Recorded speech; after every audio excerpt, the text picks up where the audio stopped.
What if humans never needed to sleep again? At 2:14 in the morning, Elena Vale is sitting beside her kitchen window, waiting to become tired. The apartment is quiet, but the city outside is not. Lights glow in windows that should have gone dark hours ago. People stand on balconies in pajamas, looking at one another across the street. Cars move through intersections in an uncertain trickle. Somewhere below, a child is laughing. Farther away, church bells begin ringing, not because it is morning, but because nobody knows what else to do. Elena has been awake for 22 hours. She does not feel sleepy. Her eyes are not dry. Her thoughts are not fraying. She does not have the slow, irritable confusion that normally appears after a night without rest. Her hands are steady. Her heartbeat is ordinary. She has tested her reaction time 6 times on an offline application, and every result is close to her normal daytime score. On the table lies a notebook containing the same sentence written once every hour. Still awake. Still clear. Across from her, her husband Amir is reading a novel.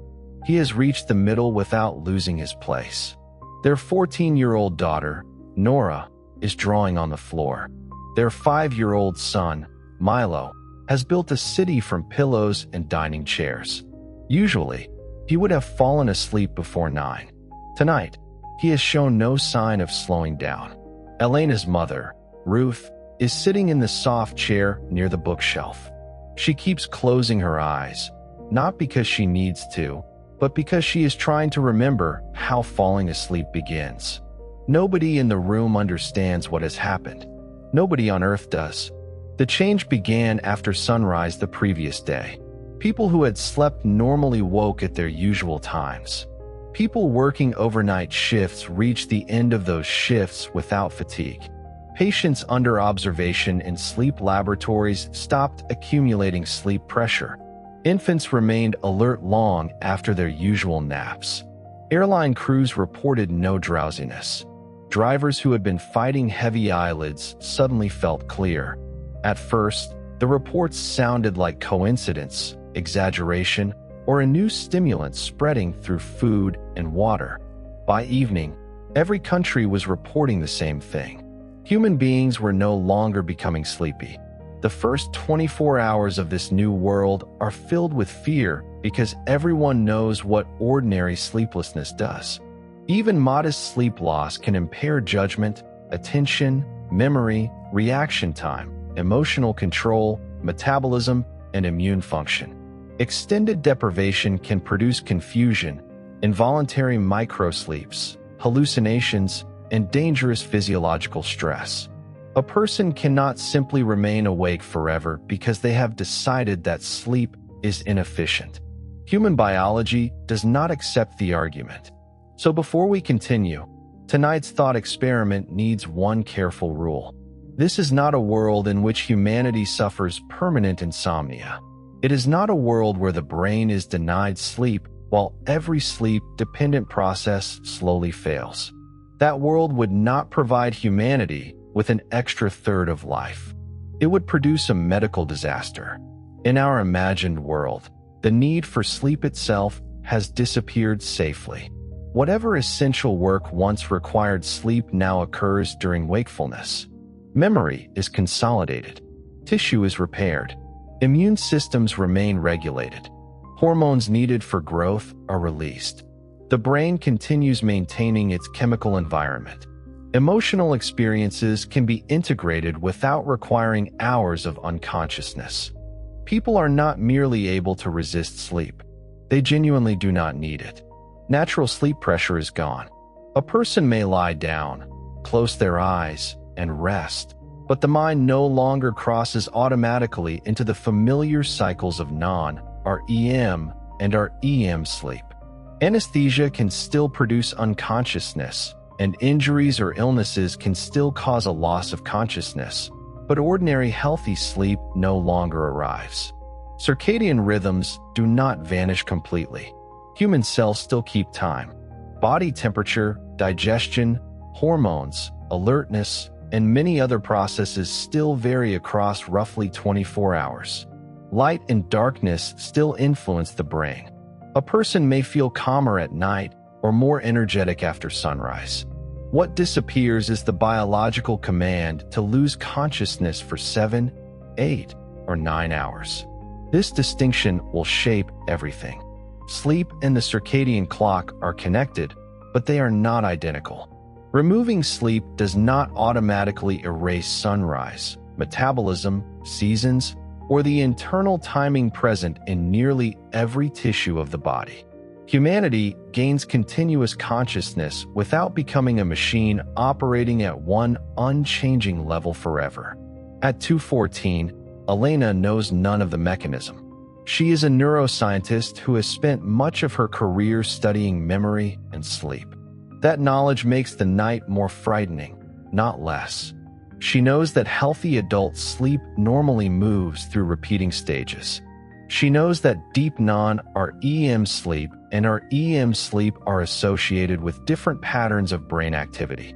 She knows that sleep supports learning, emotional regulation, immune function, cardiovascular health, metabolism, growth, and repair. She also knows that science still does not possess one complete answer to the question of why sleep exists. Sleep is ancient and widespread. Mammals sleep. Birds sleep. Fish show sleep-like states. Insects do too. Even animals with nervous systems far simpler than a human brain alternate between activity and periods of reduced responsiveness. Evolution has preserved sleep despite the obvious danger of becoming still and less aware of the world. A behavior that leaves an animal vulnerable for hours must provide powerful benefits. Yet on this strange night, the benefits appear to be continuing without it. Elena receives a call from the university laboratory. The mobile network is overloaded, but the call eventually connects. Her colleague June speaks quickly. Volunteers who were already participating in sleep studies have agreed to remain under observation.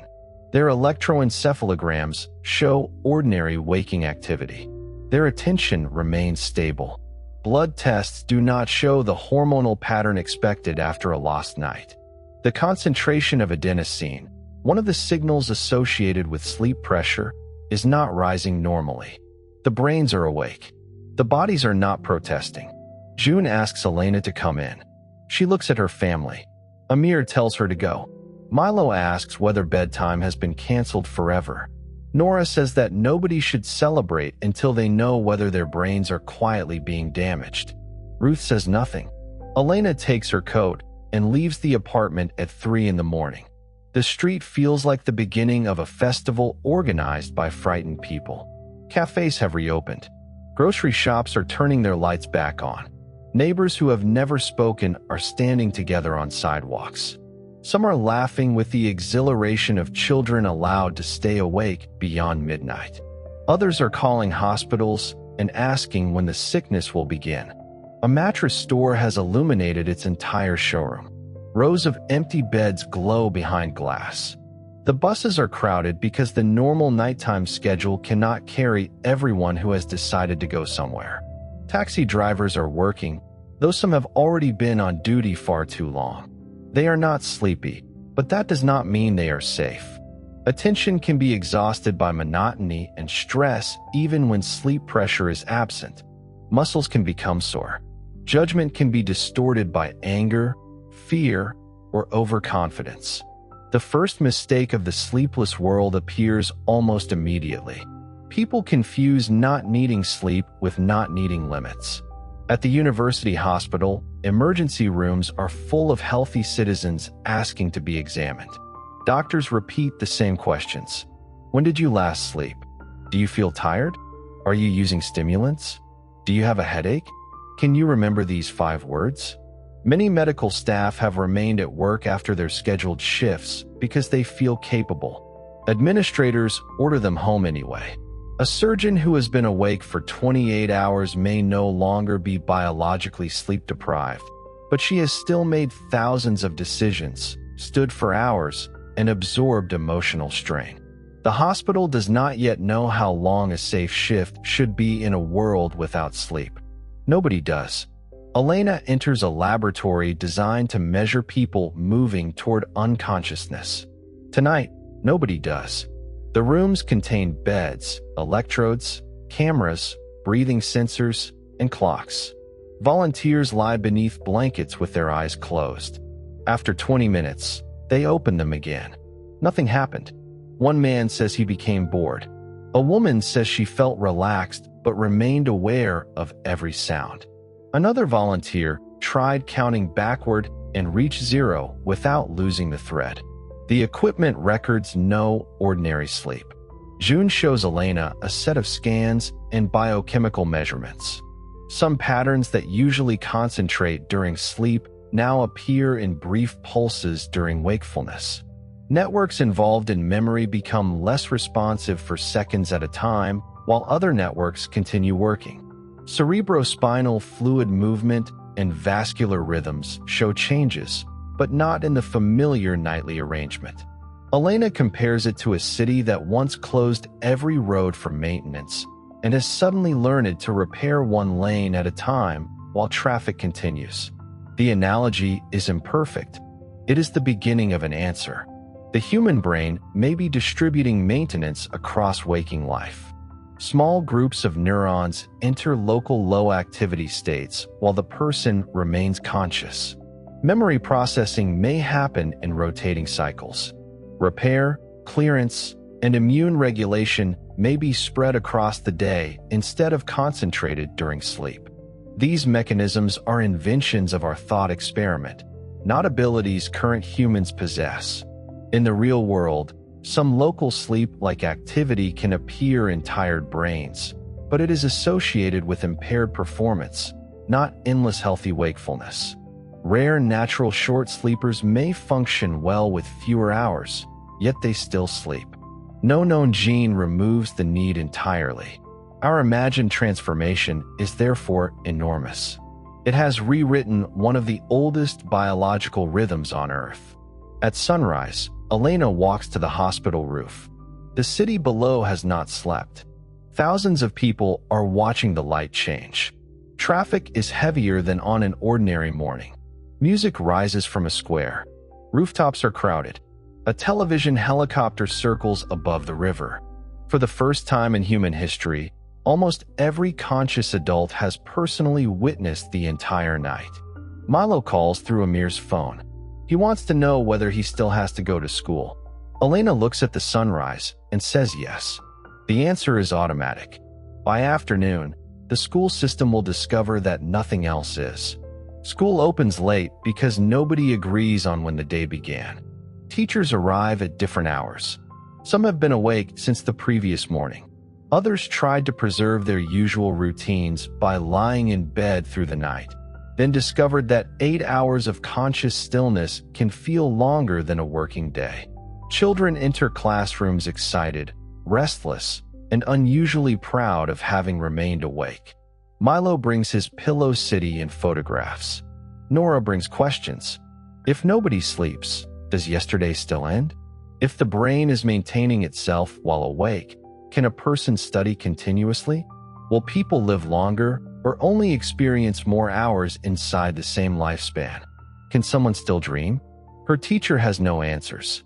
The class spends the morning writing down everything they think will change. The first lists are optimistic. No alarms. No insomnia. No jet lag caused by trying to sleep at the wrong local time. No exhausted parents walking through the night with crying infants. No drowsy drivers. No overnight shifts that feel like biological punishment. No years of life spent unconscious. Then the lists become practical. Who watches children at 3 in the morning? Do shops remain open? Does school run once a day or several times? Will employers expect everyone to work longer? What happens to bedrooms? What happens tonight? The questions reach governments before governments have reorganized enough to answer them. For the first week, most countries declare a temporary continuity period. Existing work schedules remain legally unchanged. Schools keep normal hours. Hospitals enforce shift endings even when employees insist they feel fine. Airlines limit crew duty according to old rules.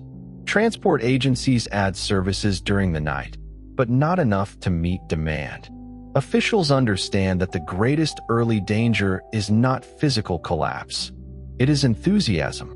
Millions of people believe they have received 8 free hours and immediately try to fill all 8. Workers accept extra shifts.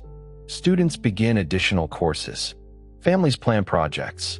Businesses advertise overnight openings. Cities organize concerts from midnight until dawn. The human day expands before human judgment has learned how to expand with it. Elena stays at the laboratory for 16 hours, returns home, and finds the apartment brighter than she remembers. Amir has cooked 2 meals since she left. Nora has reorganized her room.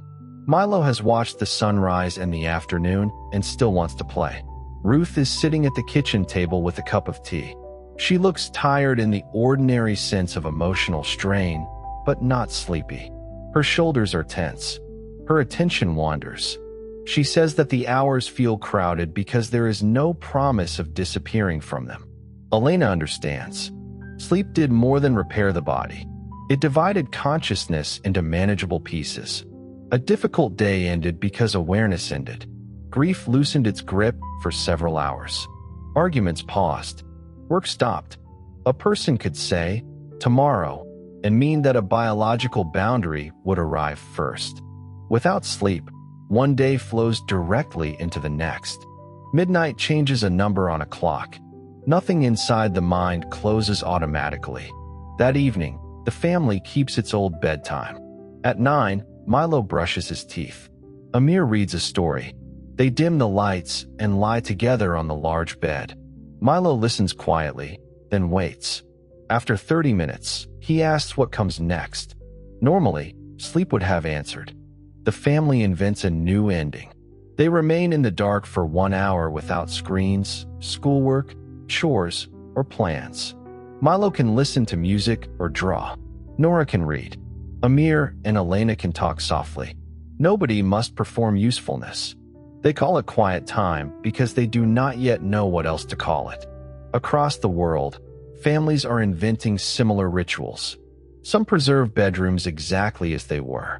People lie under blankets because comfort has not disappeared with biological need. Couples keep shared evening routines. Parents continue telling stories. Others dismantle beds within days and turn bedrooms into studios, offices, playrooms, and workshops. Furniture companies begin receiving unusual orders. One customer wants a large padded platform for reading without sleeping. Another wants a bedroom converted into 2 private rooms because partners no longer need to share the same nightly schedule. Hotels remove the word overnight from advertisements. They offer private rooms by the hour, not only for rest, but for silence, bathing, intimacy, work, and temporary escape from public life. Travelers still need somewhere to stay, store possessions, and close a door. Beds remain because lying down is comfortable, even if unconsciousness no longer follows. The first industries to panic are not hospitals or airlines. They are industries built around sleep itself. Mattress manufacturers, bedding companies, sleep clinics, alarm clock brands, sleep tracking applications, white noise services, and makers of sleep medications watch demand collapse. Some products remain useful. Blankets still provide warmth. Hotels still provide shelter. Soundproofing becomes more valuable. But the central promise of an improved night disappears. Clinics treating insomnia empty almost immediately. For millions of people, this is not a philosophical loss. It is liberation. People who spent years fearing bedtime no longer face the long struggle to fall asleep. Patients with obstructive sleep apnea no longer stop breathing during sleep because ordinary sleep no longer occurs. Nightmares disappear. Sleep paralysis disappears. Narcoleptic sleep attacks vanish if the entire sleep-wake system has truly changed. Medical researchers are careful. Some disorders involve more than sleep itself, and not every symptom would necessarily disappear. Yet the relief is vast. A woman who has slept badly for 20 years walks through a park at midnight and cries because the night no longer demands something her body repeatedly failed to provide. A new parent holds an infant who remains calm and alert. There is no cycle of waking every 2 hours because the child never becomes unconscious. Feeding still happens. Crying still happens. Growth still happens. The parent is not exhausted by sleep loss. The parent is exhausted by continuous responsibility. This becomes one of the first lessons of the new world. Removing sleep does not remove care. An infant who never sleeps is an infant who may need attention throughout the entire 24-hour day. Parents can remain awake, but they still need time when another person takes responsibility. Without nursery naps, there is no natural pause. Childcare becomes a continuous service. Governments expand parental support in some places. Daycare centers add nighttime sessions. Families form rotating groups. In wealthier households, paid care expands into the hours once protected by universal sleep. In poorer households, parents simply divide the day more harshly. The extra time is not distributed equally. At the laboratory, Elena's team studies circadian rhythms. They discover that most daily cycles remain. Melatonin still rises in darkness, though it no longer triggers sleep. Core body temperature falls slightly at night. Digestion changes.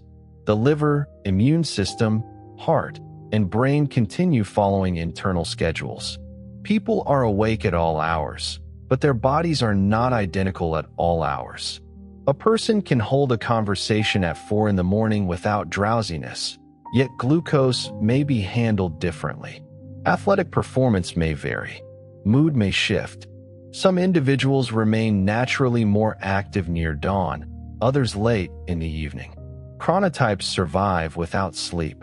The phrase morning person loses part of its old meaning and gains another. A morning-oriented person no longer wakes early. They simply feel most capable after sunrise. A night-oriented person may prefer the hours after midnight, when their thinking feels easiest. Workplaces initially ignore these differences. If everyone is awake, managers assume any hour should be equivalent. The data refuse to cooperate. Factories running continuously find more errors during particular circadian phases, even though workers are not sleepy. Hospital staff can remain alert through the night, but communication and mood still vary. Meals eaten at biologically unusual times affect metabolism. Long exposure to bright light at night shifts hormonal rhythms. The world has removed one reason to respect day and night. It has not removed all of them. Elena explains the distinction during a national broadcast. Sleep pressure used to build the longer a person remained awake. The circadian system used to raise and lower the body's tendency towards sleep according to internal time. The two systems interacted. Now the pressure appears gone, while the clock continues. A journalist asks whether people can simply ignore the clock. Elena says they can ignore it in the way people can ignore hunger, sunlight, or stress.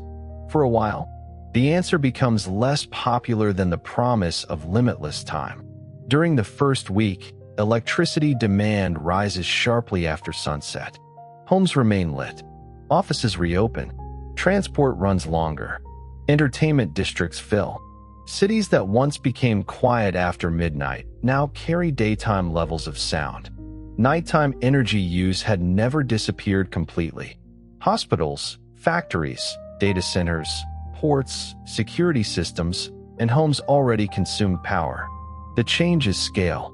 Billions of people now expect the same services at 3 in the morning as at 3 in the afternoon. Utilities bring idle capacity online. Electricity prices rise during what used to be low-demand hours. Regions dependent on solar generation struggle to meet continuous nighttime activity without storage or other sources. Governments ask citizens to dim unnecessary lighting. Few listen during the first week. The night feels newly owned. Wildlife experiences it differently. Migrating birds encounter brighter skies. Insects circle lights through hours that were once quieter. Nocturnal animals meet more traffic, noise, and people. Sea turtles emerging on beaches find shorelines crowded at all times. Urban parks that served as partial refuges after midnight no longer receive the same pause. Environmental scientists warn that human sleep had accidentally protected parts of the world for several hours each day. The protection is disappearing. Some cities established dark districts where lighting, traffic, and commercial activity remain restricted overnight. The policy is mocked as nostalgia until residents notice that quiet neighborhoods become more desirable and more expensive. Silence becomes a luxury before society recognizes it as a right. By the seventh night, Elena's family gathers for quiet time again. Milo asks whether tonight is still called night if nobody sleeps. Amir says night belongs to the planet, not to human eyelids. Ruth looks toward the dark window. She says night used to be the place where dreams lived. Nobody has dreamed for a week. The disappearance of dreams is the first loss people can describe clearly. Other biological changes remain hidden inside blood tests, brain scans, and long-term statistics. Dreams leave an empty space people can feel immediately. Everyone remembers having dreamed, even those who rarely remember the details. Now there is no strange image waiting at the edge of morning. No falling. No impossible house.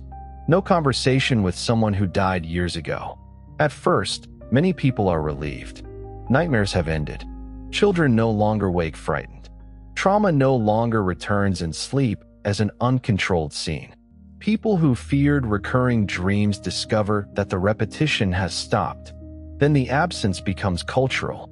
Dream diaries end on the same date.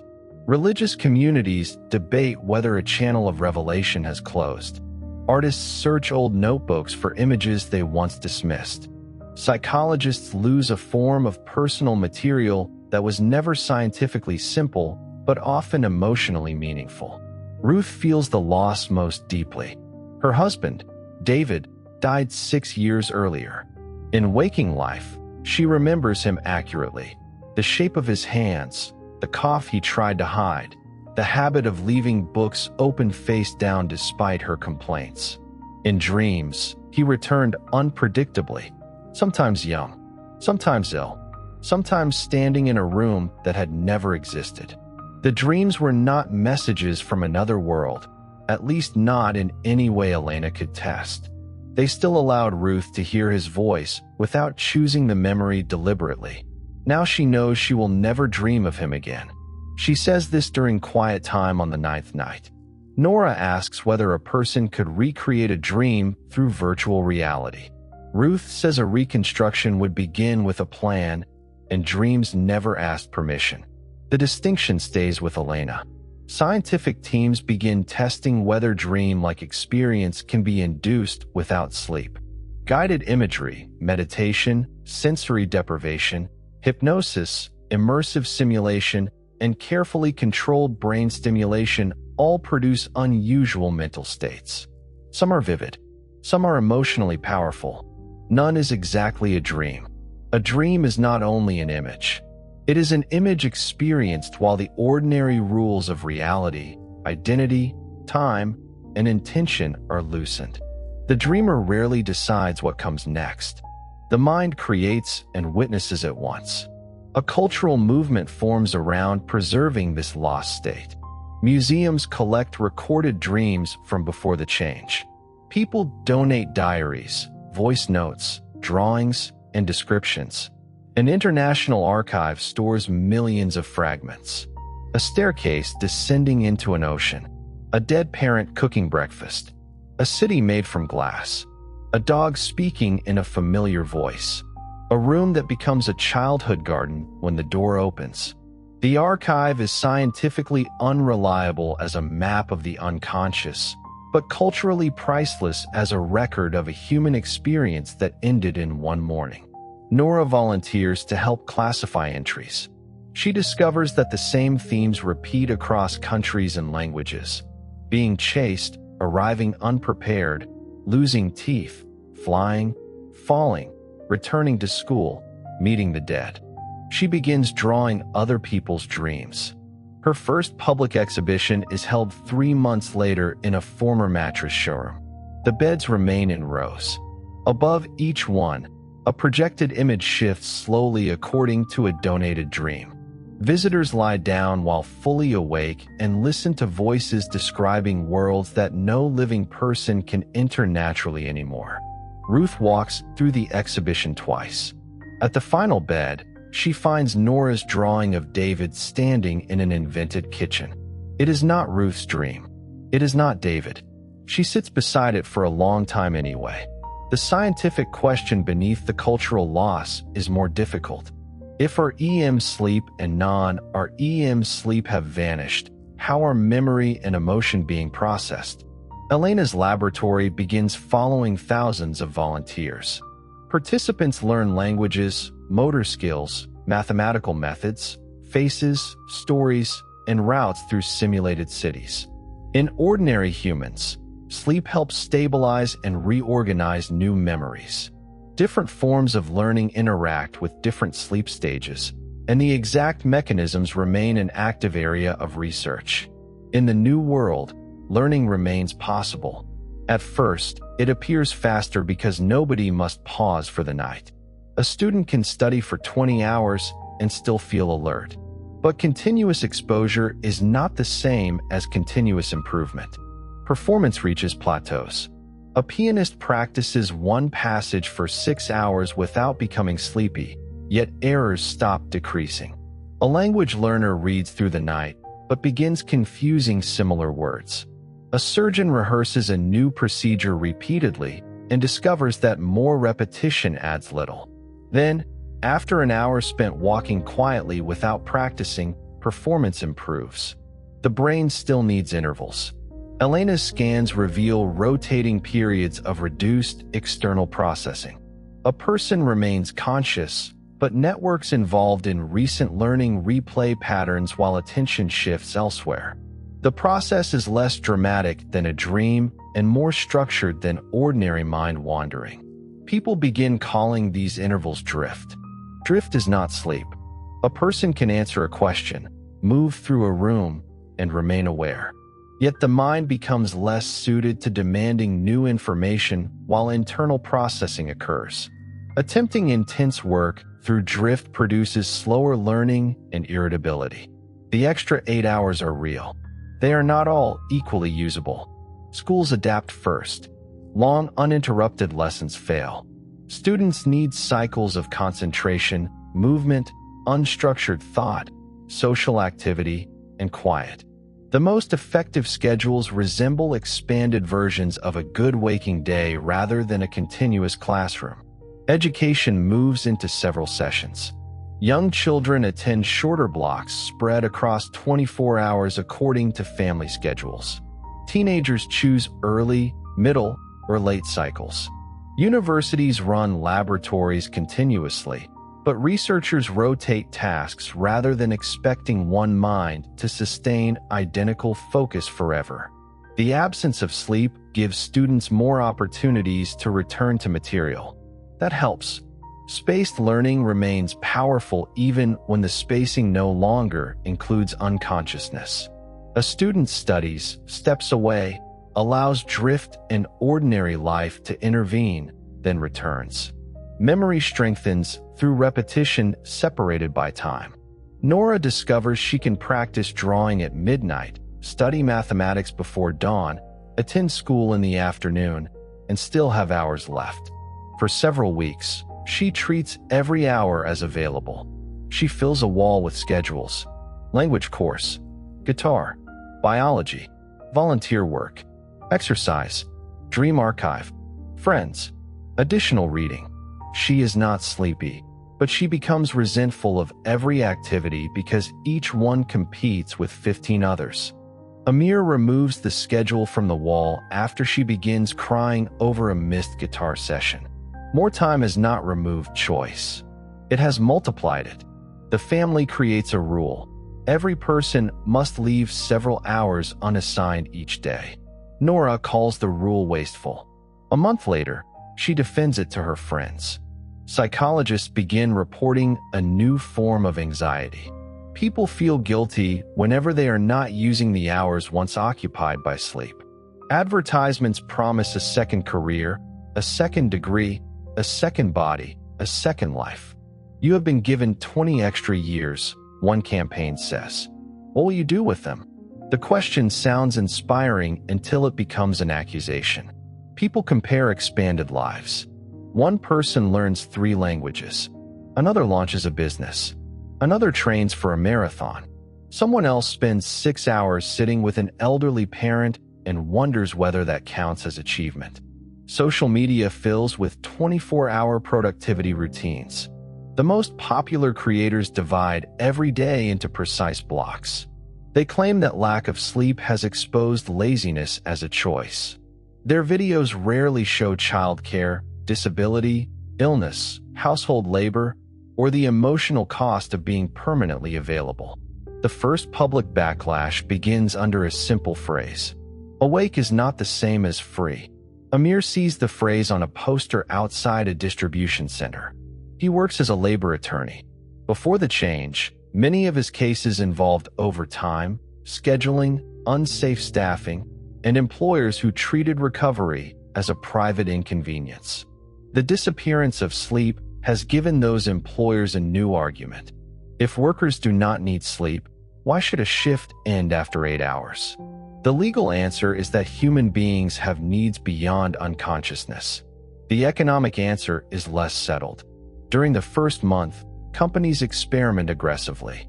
Some offer 12-hour shifts with higher pay. Others require employees to remain reachable for 18 hours. Delivery platforms allow continuous work without automatic lockouts. Warehouses add a second and third production cycle without hiring enough people to staff them. Workers accept because wages are uncertain and the extra hours feel newly available. Injury rates rise. The injuries are not caused by drowsiness.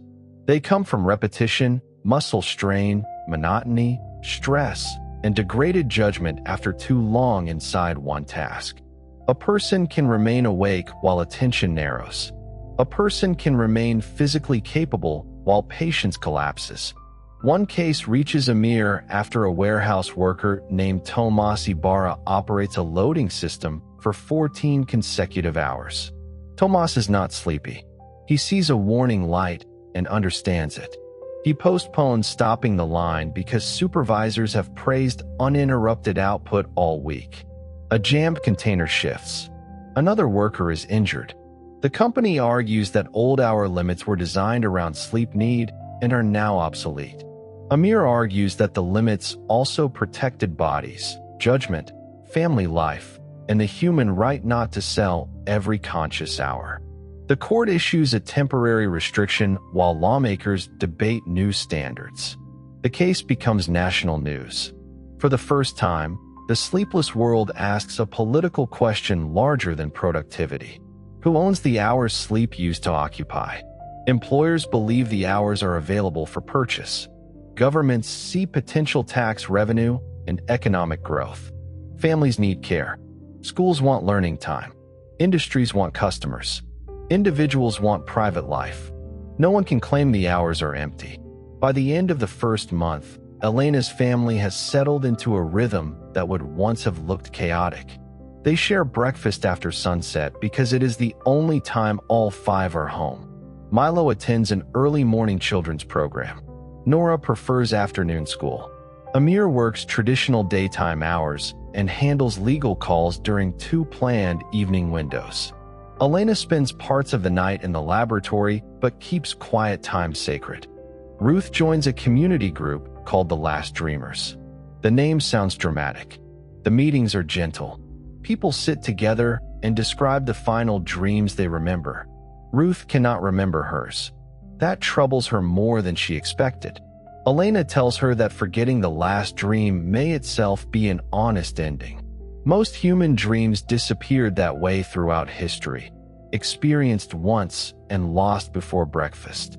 Ruth accepts the thought slowly.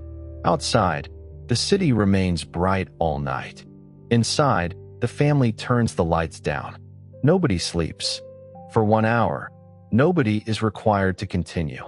The second month begins with a phrase that sounds absurd until millions of people repeat it. The right to stop.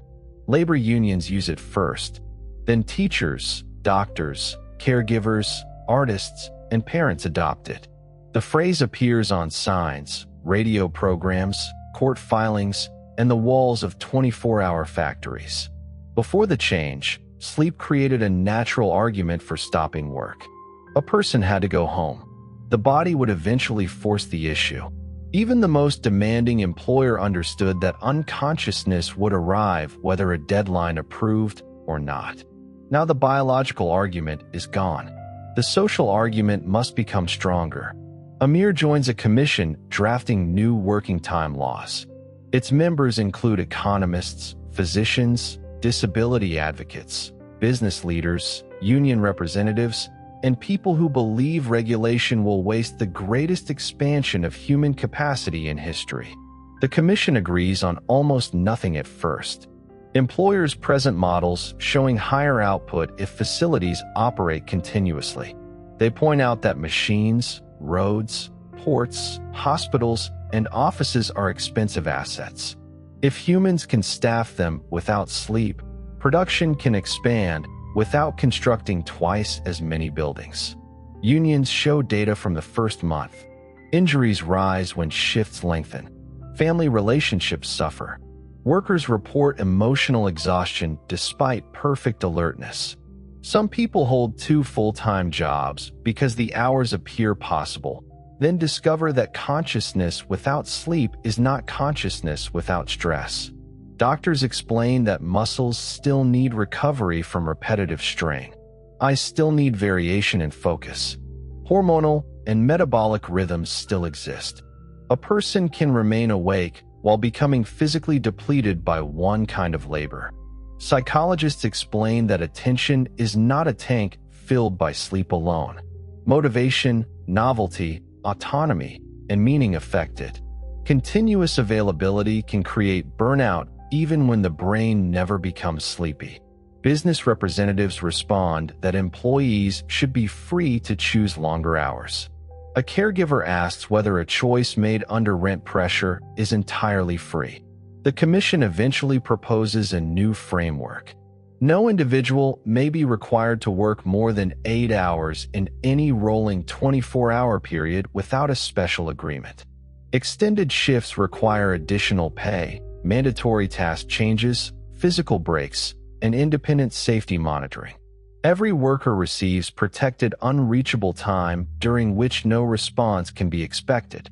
Caregiving counts when benefits and support are calculated, because a sleepless society has made unpaid care continuous rather than invisible. The proposal is criticized from every direction. Some businesses call it an attempt to preserve an obsolete world. Some unions say it still permits too much exploitation. Some workers want the right to work longer voluntarily. Some parents ask how unreachable time is possible when a child never sleeps. The final law is imperfect. It establishes one principle that survives. The disappearance of biological sleep does not create an obligation to be useful every hour. Other countries choose different rules. Some impose strict limits. Others allow much longer shifts. A few compete for investment by advertising 24-hour labor markets with minimal regulation. Global inequality widens. In wealthy regions, the extra hours support education, art, relationships, and leisure. In poorer regions, many of those hours are sold. A worker may spend 16 hours earning income and still appear healthy in a medical examination. The exploitation becomes harder to see because there are no swollen eyes or involuntary yawns. The sleepless body can conceal the overworked life. Economic growth accelerates in some sectors. Ports process cargo continuously. Construction continues through the night where noise rules permit it. Scientific laboratories operate in overlapping shifts. Customer service spans the globe without handing tasks between time zones as often. Emergency repairs begin immediately rather than waiting for morning crews. Some gains are real. A broken water system is restored faster. Organ transplants are coordinated with less fatigue. Space missions can use smaller crews because nobody must be unconscious for a third of the mission. Long-distance flights no longer require bunks for pilot sleep, though crews still rotate to prevent monotony and decision overload. Drowsy driving crashes decline dramatically. So do accidents caused by medical residents forced to work through biological sleep pressure. The change saves lives, especially in industries where fatigue once remained normalized despite known risk. Other gains are exaggerated. A creative team does not produce 3 times as many good ideas merely because it has 3 times as many hours. A surgeon cannot operate continuously without physical strain. A teacher cannot offer unlimited patience. A farmer still waits for crops. A factory still waits for materials. A reader still needs time for a book to settle in the mind. The economy expands, but not in direct proportion to wakefulness. The most successful organizations learn to use time differently rather than simply adding work. A research institute gives scientists longer project cycles with protected drift periods. A hospital creates 4 6-hour teams instead of 2 12-hour teams, allowing continuous care and more focused decision-making. A school offers the same lesson at several times, reducing crowding and allowing families to choose schedules. Businesses that merely lengthen shifts often lose workers. The labor market develops a new measure, temporal quality. A job is judged not only by wage and hours, but by how it controls a person's sequence of attention. Does the employer interrupt private time? Does it permit variation? Does it demand permanent readiness? Can a worker choose when to enter low-demand phases? People have gained time and become more protective of its texture. Cities transform faster than laws.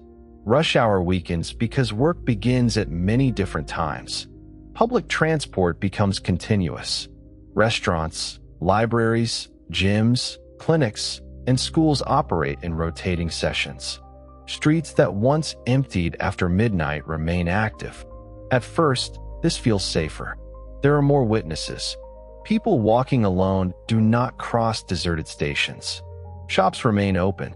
Emergency services reach active neighborhoods quickly. Then a different problem appears. The city never exhales. Deliveries, construction, traffic, conversation, and music continue without a universal quiet period. Residents cannot rely on the hours after midnight for relief from noise. Even people who no longer sleep still need concentration, privacy, and low stimulation. Noise complaints triple. Municipalities divide time as carefully as they divide space. One district may permit commercial activity at all hours. Another preserves quiet from midnight until dawn. Some buildings contain acoustically isolated floors for continuous work and other floors protected from interruption. Housing prices rise near dark parks, silent streets, and regulated quiet zones. The old luxury was access to activity. The new luxury is escape from it. Architects redesign homes. Bedrooms become retreat rooms with thick walls, low light, and no communication devices. Apartments include small individual spaces because family members no longer share one nightly absence.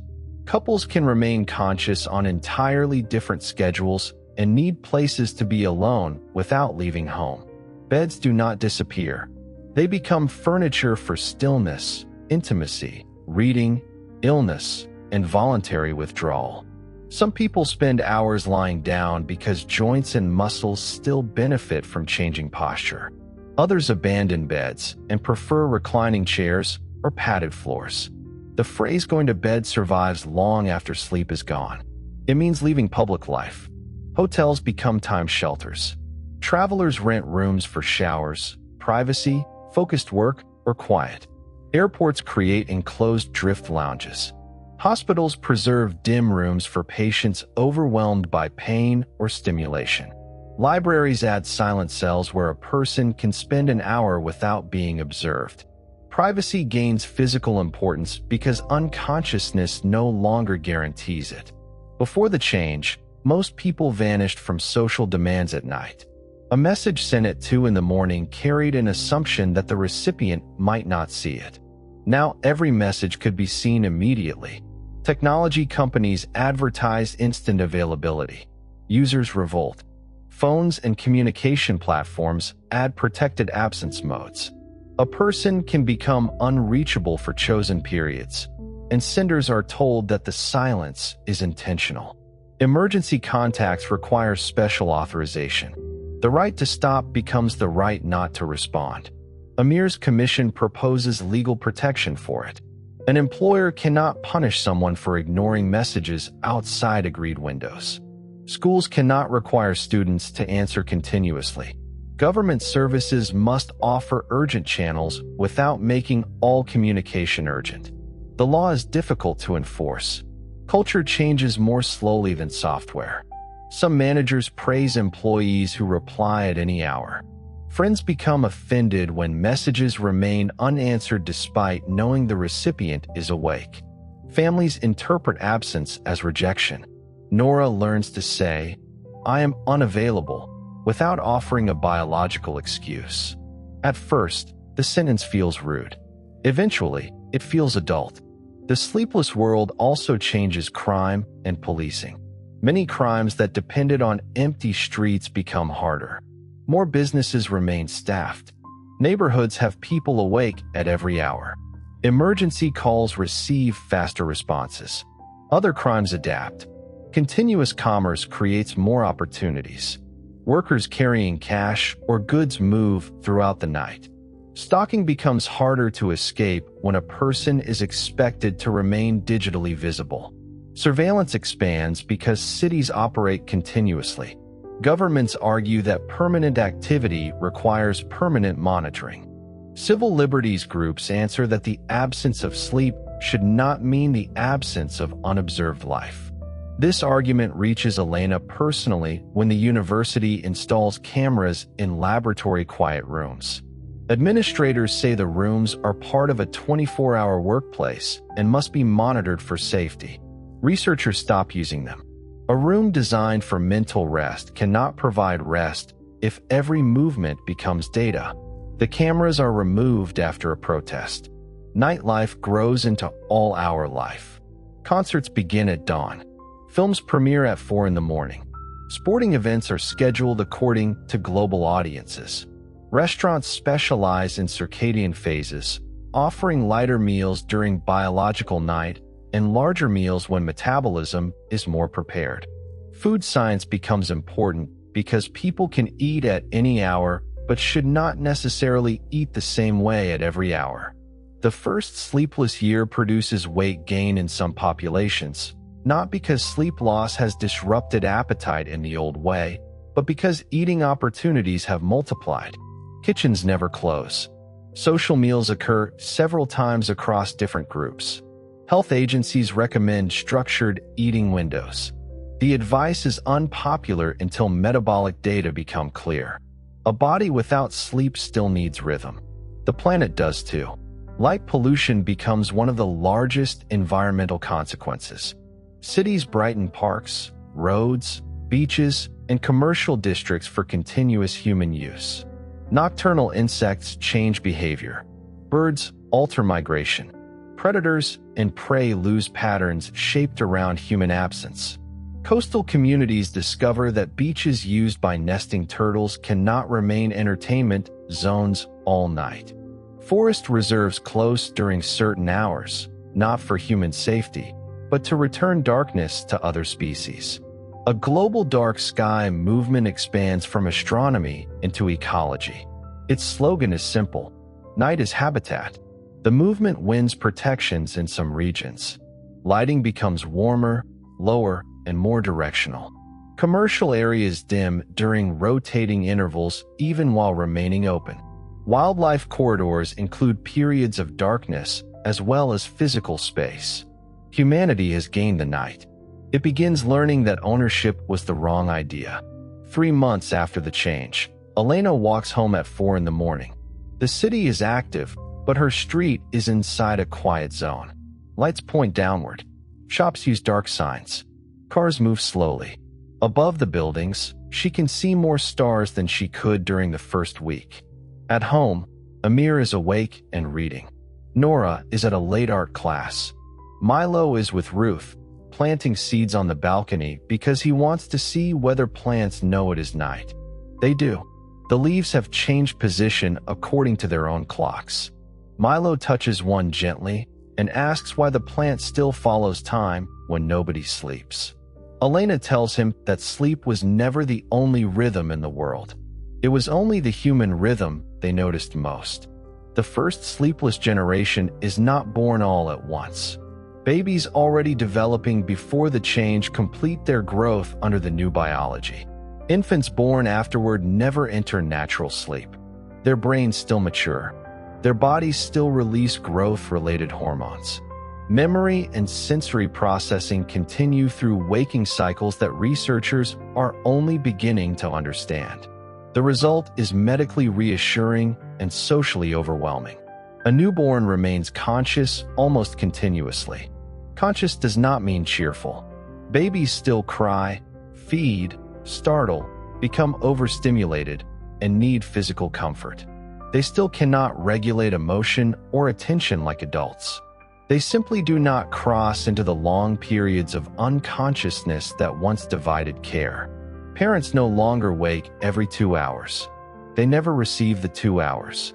The burden changes shape rather than disappearing. In the old world, an exhausted parent might desperately wait for a baby to sleep. In the new one, parents wait for someone else to take over. Families with grandparents, community care, or paid help adapt more easily. Isolated parents struggle even though they never become sleepy. Pediatricians begin prescribing quiet cycles for infants. Lights dim, sound decreases, movement slows.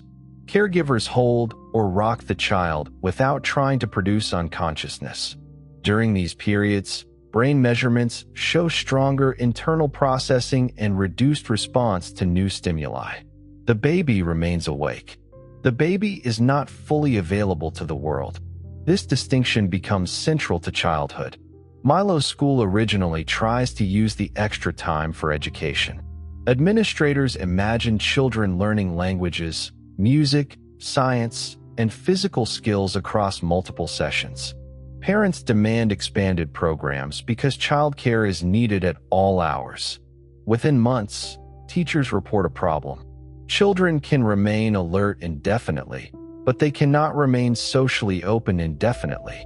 They become irritable after too much noise, instruction, negotiation, and novelty. They need solitude, repetitive play, movement, and periods when no adult is testing progress. The school creates protected, unstructured hours. Adults are present for safety. They do not direct activity unless invited. Some children build. Some draw. Some walk in circles. Some sit beneath tables. Some do nothing visible at all. Test scores improve. Behavior improves more. Education researchers rediscover a principle that existed before sleep disappeared. Development is not the same as filling time. Nora sees the same pressure among teenagers.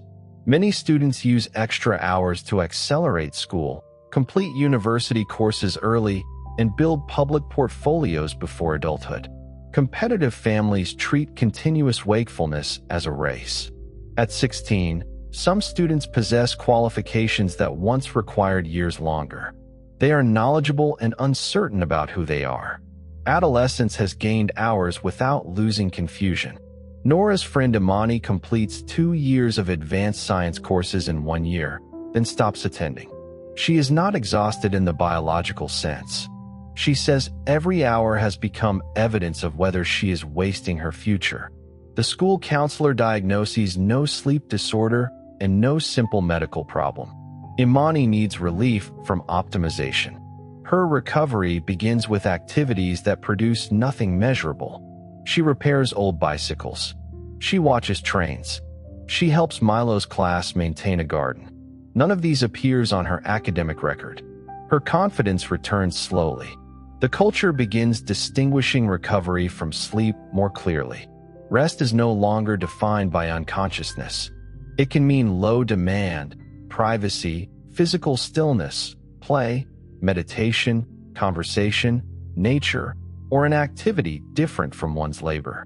This makes rest more flexible. It also makes it easier to deny. An employer can say that sitting is rest while requiring a worker to monitor a screen. A school can call independent study a break.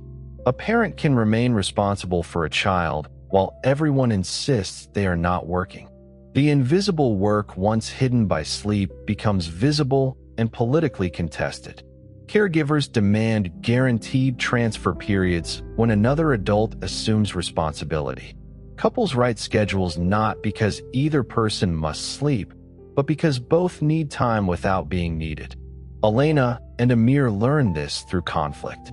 Before the change, the family day ended together often enough that household work paused. Now tasks continue around the clock. There is always laundry to wash, food to prepare, a message to answer, a child to guide, or a room to clean. Amir begins handling legal work during Nora's school hours and household work during Elena's laboratory shifts. Elena assumes her continuous alertness means she can help whenever she returns. Neither notices that Amir has gone 6 days without private time. He does not yawn or fall asleep at the table. He becomes quiet and sharp. The argument begins over an empty food container and quickly includes everything. The family finally creates responsibility blocks. During one block, a named adult carries household decisions. Other adults may help, but are not automatically available. Ruth receives blocks too, because being a grandmother does not make her time communal property. The system is formal enough to feel unnatural. It works. Relationships across society face similar adjustments. Couples no longer share bedtime automatically. One partner may prefer biological morning, another the quiet hours after midnight. Without a common descent into sleep, people can live beside each other while rarely stopping at the same time. Relationship counselors begin prescribing synchrony, not sleep, a protected period in which partners are present together without parallel tasks. Some couples keep the old bed ritual. They lie down, dim the room, and talk until a timer ends. Others walk at dawn, cook at midnight, or sit in silence. The important feature is not the activity. It is the agreed boundary around it. Shared rest becomes an act rather than a biological coincidence. Intimacy changes in other ways. Bedrooms no longer receive a guaranteed private period. Children, relatives, roommates, and neighbors remain awake. Homes need stronger social rules around closed doors. The phrase "everyone is awake" does not mean everyone is accessible. Dating expands across schedules. People meet at hours once considered impossible. Restaurants and public spaces remain available. Long-distance relationships benefit because partners can choose overlapping hours across time zones without sacrificing sleep. Yet more overlap creates more expectation. Why did you not answer when you were awake? Why did you spend 4 hours alone? Why do you need quiet if you're not tired? The sleepless world makes boundaries easier to violate and harder to justify. Healthy relationships learn a new sentence. Because I need to belong to myself for a while. Illness reveals another limit. People no longer need sleep to recover, but disease still produces pain, weakness, fever, nausea, and reduced capacity. The body may conduct repair continuously, yet a patient with influenza does not feel capable simply because no sleep pressure exists. Sick people still lie down. They still withdraw. They still need care. The old phrase "get some sleep" becomes "get some quiet, stay warm, drink, and let the body work." Hospitals create recovery rooms with low stimulation. Patients remain conscious through long periods that sleep once shortened. This can be useful. They communicate symptoms and participate in rehabilitation sooner. It can also be cruel. Pain lasts through every conscious hour unless treated. A frightened patient cannot escape into sleep.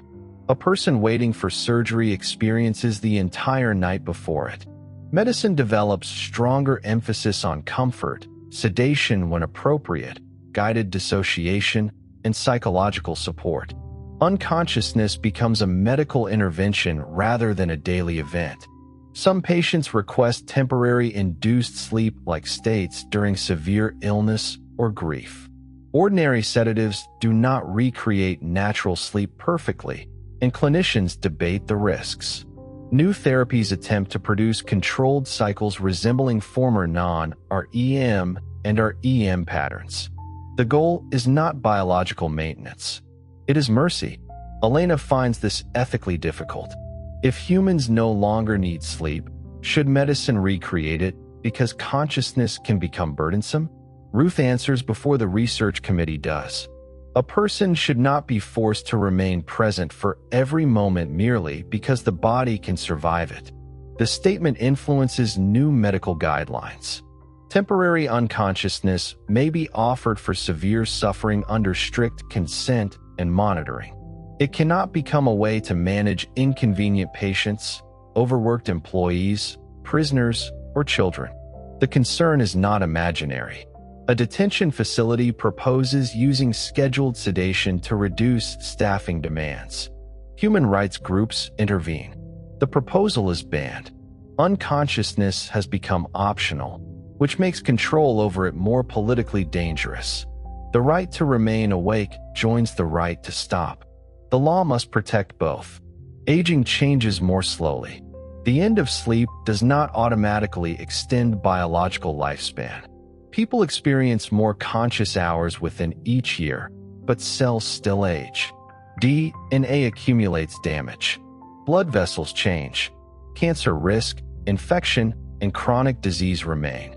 The transformed maintenance systems may alter some aging pathways, but the direction is uncertain. Researchers follow the first cohorts carefully. After 5 years, there is no dramatic increase in dementia, cardiovascular disease, or immune failure. That is necessary for the premise to remain safe. There is also no evidence that people will live twice as long. A 70-year-old receives more conscious time than before. She remains 70. The difference feels enormous in lived experience. 8 additional waking hours each day create about 120 extra conscious days per year.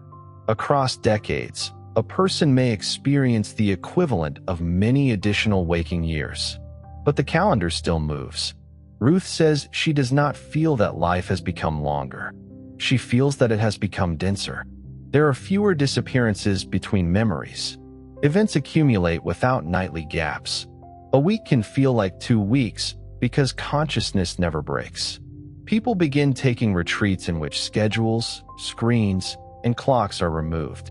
They remain awake but let time lose structure. These retreats are marketed as luxury, then adopted by clinics treating temporal overload.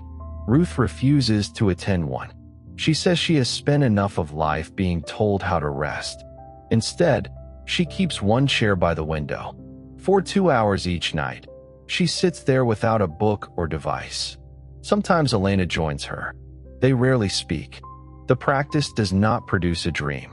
It creates a space where one might once have begun. By the end of the first year, the sleepless world has stopped treating the change as temporary. Calendars are redesigned. A day remains 24 hours because the planet still rotates, but personal schedules no longer begin with waking and end with sleep. People divide time into activity cycles, quiet cycles, care cycles, and private cycles. The word morning survives because sunrise survives. The word bedtime survives because language preserves old structures long after biology changes. The word yesterday becomes strangely uncertain. For some people, yesterday means the previous calendar date. For others, it means the period before their last long quiet interval. Legal systems use dates and hours. Memory uses events.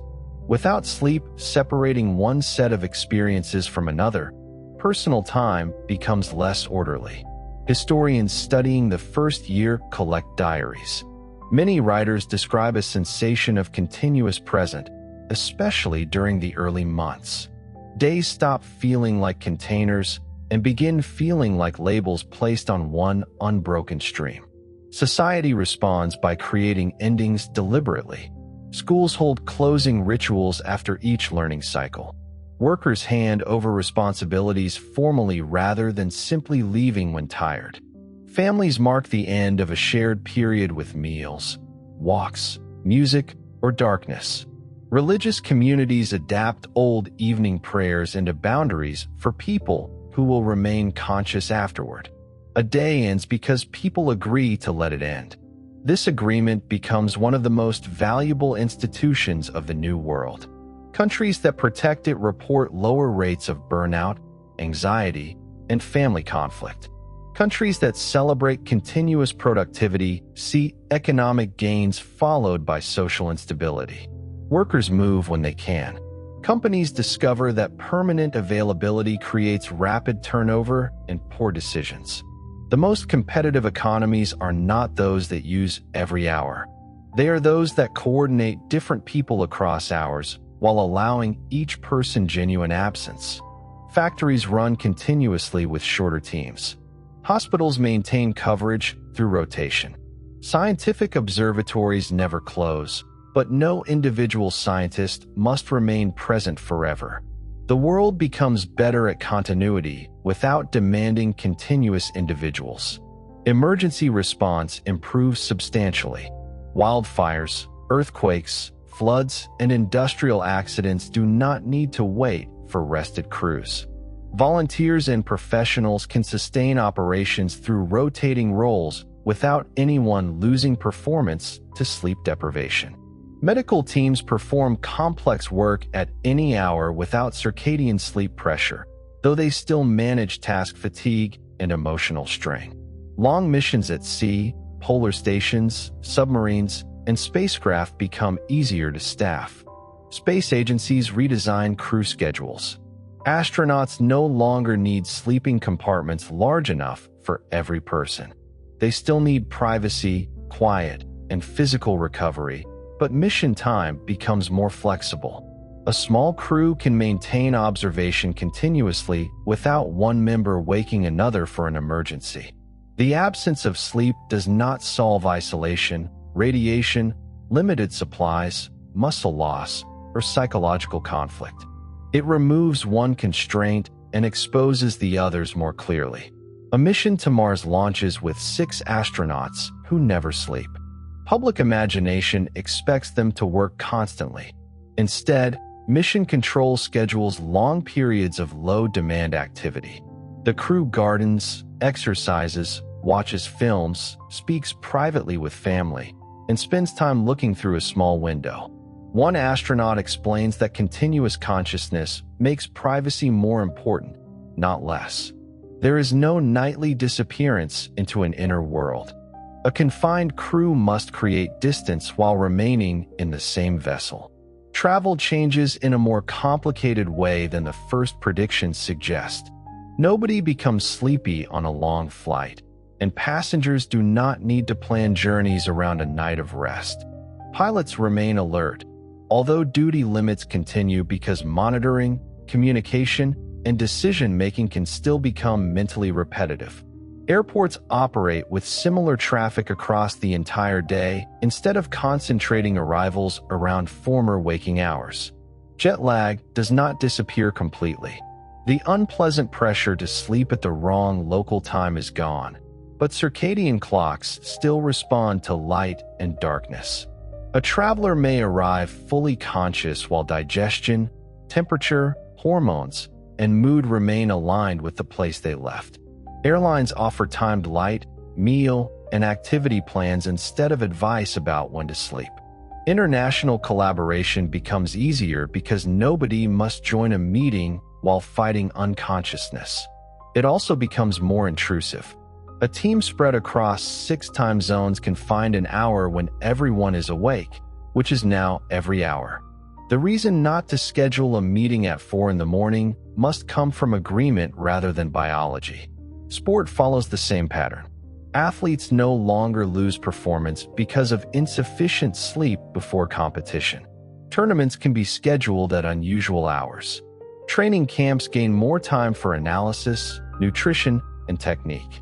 Body still cannot train continuously. Muscle fibers need repair. Joints absorb load. Energy stores must be restored. The transformed biology may conduct cellular maintenance without sleep, but a damaged tendon does not heal instantly because its owner remains conscious. The most successful athletes use the added time for gentle recovery, strategy, relationships, and life outside sport. Less successful systems fill it with additional training until injury rises. The lesson repeats across travel, work, education, medicine, and play. Removing sleep creates time. It does not remove consequence. Military institutions adapt too, and the consequences are less comforting.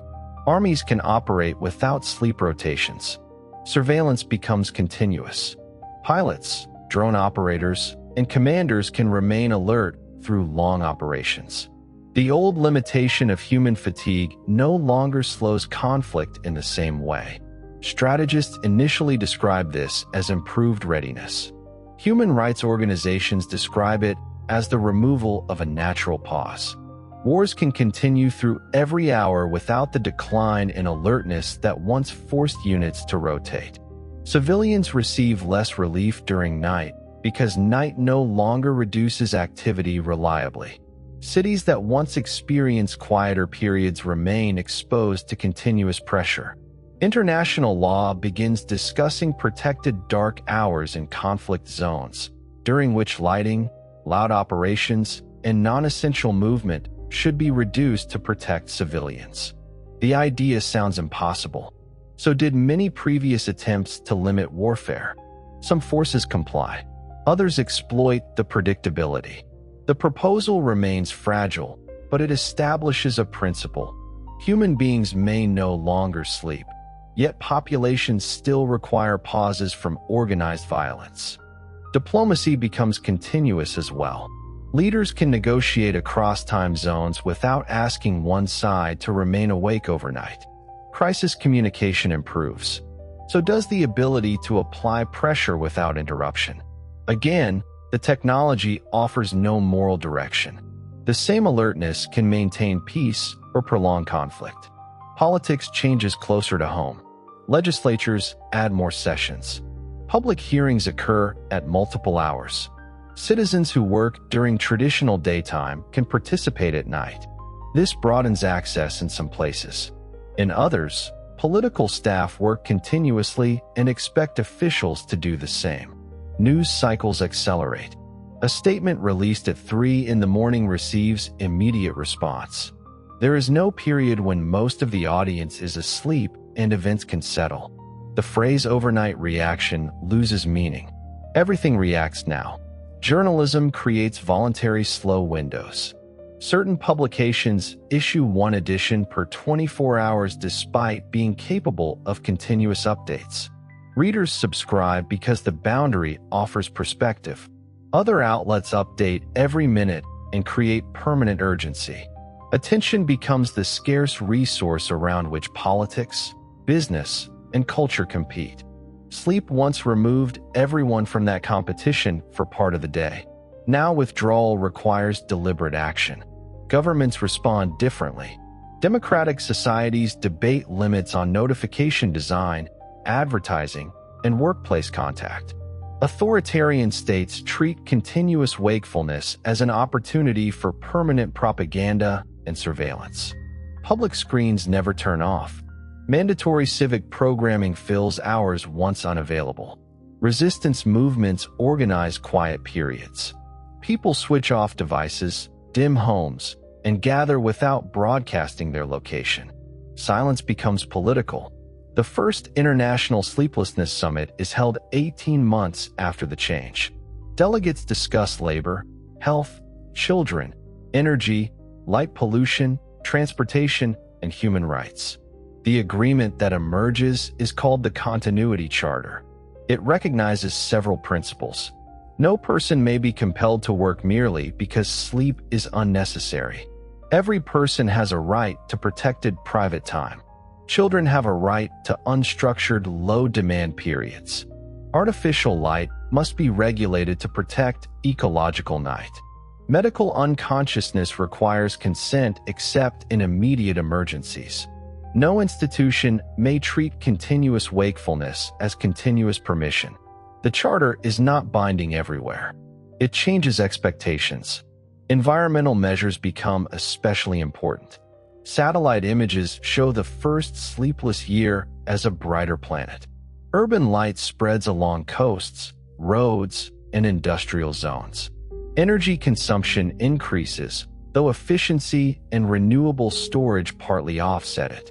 The biological consequences extend through ecosystems. Moths, beetles, bats, birds, frogs, turtles, and countless other organisms respond to light and sound. Some adapt to new human activity. Others decline. Predation patterns shift. Pollination changes. Migration routes become more dangerous. Night was never empty. It was occupied by life adapted to darkness. The Continuity Charter encourages countries to create temporal reserves. A normal nature reserve protects land or water. A temporal reserve protects hours. A forest remains closed to human entry during certain dark periods. A beach extinguishes lights and prohibits activity while turtles nest. Shipping lanes reduce speed and noise during migration windows. City parks rotate darkness even while surrounding districts remain active. The policy is difficult because sleepless humans dislike being told that a place is unavailable when they are fully conscious and free.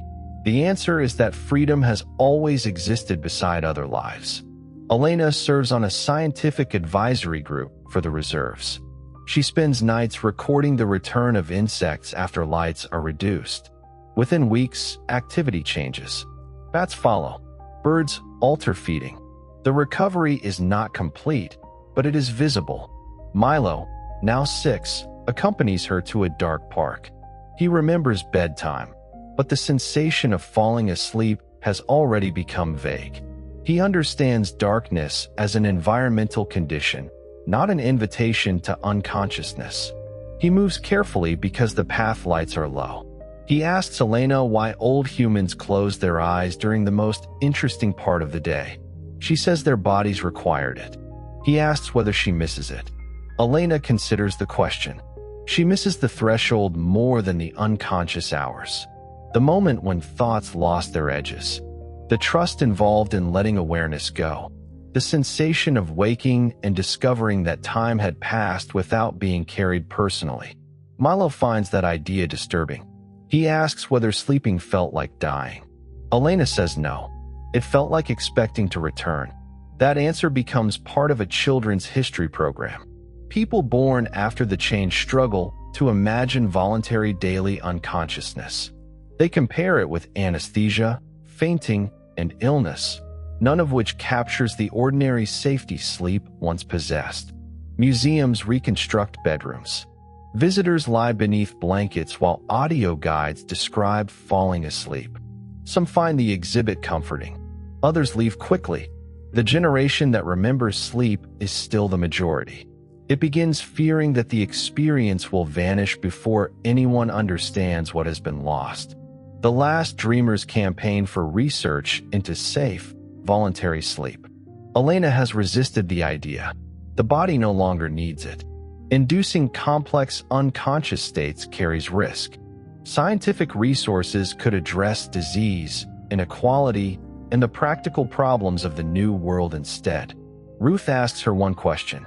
If extra waking time belongs to the person, should the person not also be free to give some of it back? Elena has no immediate answer. A year later, her laboratory opens the Voluntary Sleep Project. It begins with a problem of definition. What exactly are researchers trying to restore? Unconsciousness is easy to produce compared with sleep. Anesthetic drugs can suppress awareness. Sedatives can reduce responsiveness. Neither automatically recreates the coordinated cycles, brain rhythms, muscle changes, eye movements, and internal transitions of natural sleep. The project does not need sleep to perform biological maintenance. The transformed body already does that while awake. Its purpose is experiential. Can a person safely enter a temporary state resembling the sleep humans once knew, including dreams, and return without confusion or harm? Some scientists reject the goal as sentimental engineering. Others argue that preserving a lost form of consciousness is a legitimate field of study. Anthropologists compare it with maintaining endangered languages. Sleep was not a language, but it shaped language, art, family life, religion, memory, and identity. Elena insists on strict limits. No participant may be pressured by an employer, family member, school, government, or institution. The state cannot be used as punishment.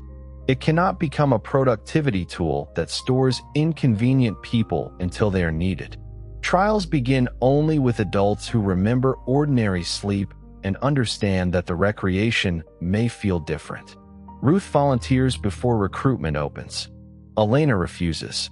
Ruth submits the application through another researcher. Their argument lasts several weeks. Elena says age increases medical uncertainty. Ruth says age also limits how long she can wait. Elena says the first trials may not produce dreams. Ruth says she is not purchasing a promise. Amir listens to both and avoids becoming the judge. Eventually, an independent board approves Ruth for a later phase if early trials are safe. The first participants enter a dim laboratory room with familiar beds. Sensors monitor brain activity, breathing, circulation, movement, and awareness. Instead of using one powerful sedative, the system combines carefully timed stimulation and medication to guide the brain through patterns resembling former non-REM stages. The result is imperfect. Participant 1 loses awareness for 19 minutes and wakes saying no time passed. The brain activity lacks the organized cycling researchers wanted. Participant 2 reaches a deeper state, but experiences confusion afterward. Participant 3 reports floating images without a coherent dream. The project pauses, adjusts, and continues. Months pass. Researchers discover that the transformed brain resists global shutdown because maintenance is distributed across waking networks. The system must first synchronize those networks, gathering processes that now occur separately into one temporary rhythm. Elena compares it to persuading a city that learned continuous road repair to close every road again for one night. The brain no longer remembers why that should be necessary. A breakthrough comes from music, not a particular melody, but timing. Slow auditory pulses help coordinate neural rhythms without forcing them. Light, sound, temperature, breathing, and mild stimulation are aligned. Medication becomes less important. Participant 11 enters a state with clear non-REM-like features, then a brief period resembling REM. She wakes crying. She dreamed of a blue horse inside a supermarket. The content is ordinary by dream standards and extraordinary by historical ones. The first new dream in nearly 3 years becomes global news. The participant is interviewed repeatedly. She says the dream was vivid, foolish, and emotionally neutral. The most powerful part was not the horse. It was waking. For a moment, she did not know where she was. Then the laboratory returned, and with it the sensation that consciousness had begun again. Millions apply to the project. Private companies advertise dream experiences before the method is established safely. Unlicensed clinics use heavy sedation and claim success. Several patients are injured. Governments regulate the field. The cultural demand is undeniable. Some people want dreams. Some want the pleasure of falling asleep. Some want temporary escape. Some simply want to understand what older generations describe. Critics say the sleepless world is romanticizing a biological limitation it was fortunate to lose. They compare voluntary sleep with recreating illness. Supporters answer that not every limitation was only loss. Human beings preserve fasting, solitude, strenuous sport, and other chosen states that biology no longer forces in the same way. The debate becomes less about sleep and more about freedom. Is enhancement complete when it removes a need, or when it also preserves the ability to choose the old condition? Ruth enters the trial during the project's 4th year. The laboratory room resembles an ordinary bedroom from before the change. There is no audience beyond the necessary team. Nora, now 19, has painted a small image of David's old reading chair and placed it near the bed. Milo, 9, remembers sleep only as a blurred fragment of early childhood and is not allowed inside during the procedure. Ruth lies beneath a blanket. Elena attaches sensors with hands that are less steady than she wants. Ruth asks what she should do. Elena says there is nothing to do. That was always part of sleep. The room darkens. Sound pulses begin.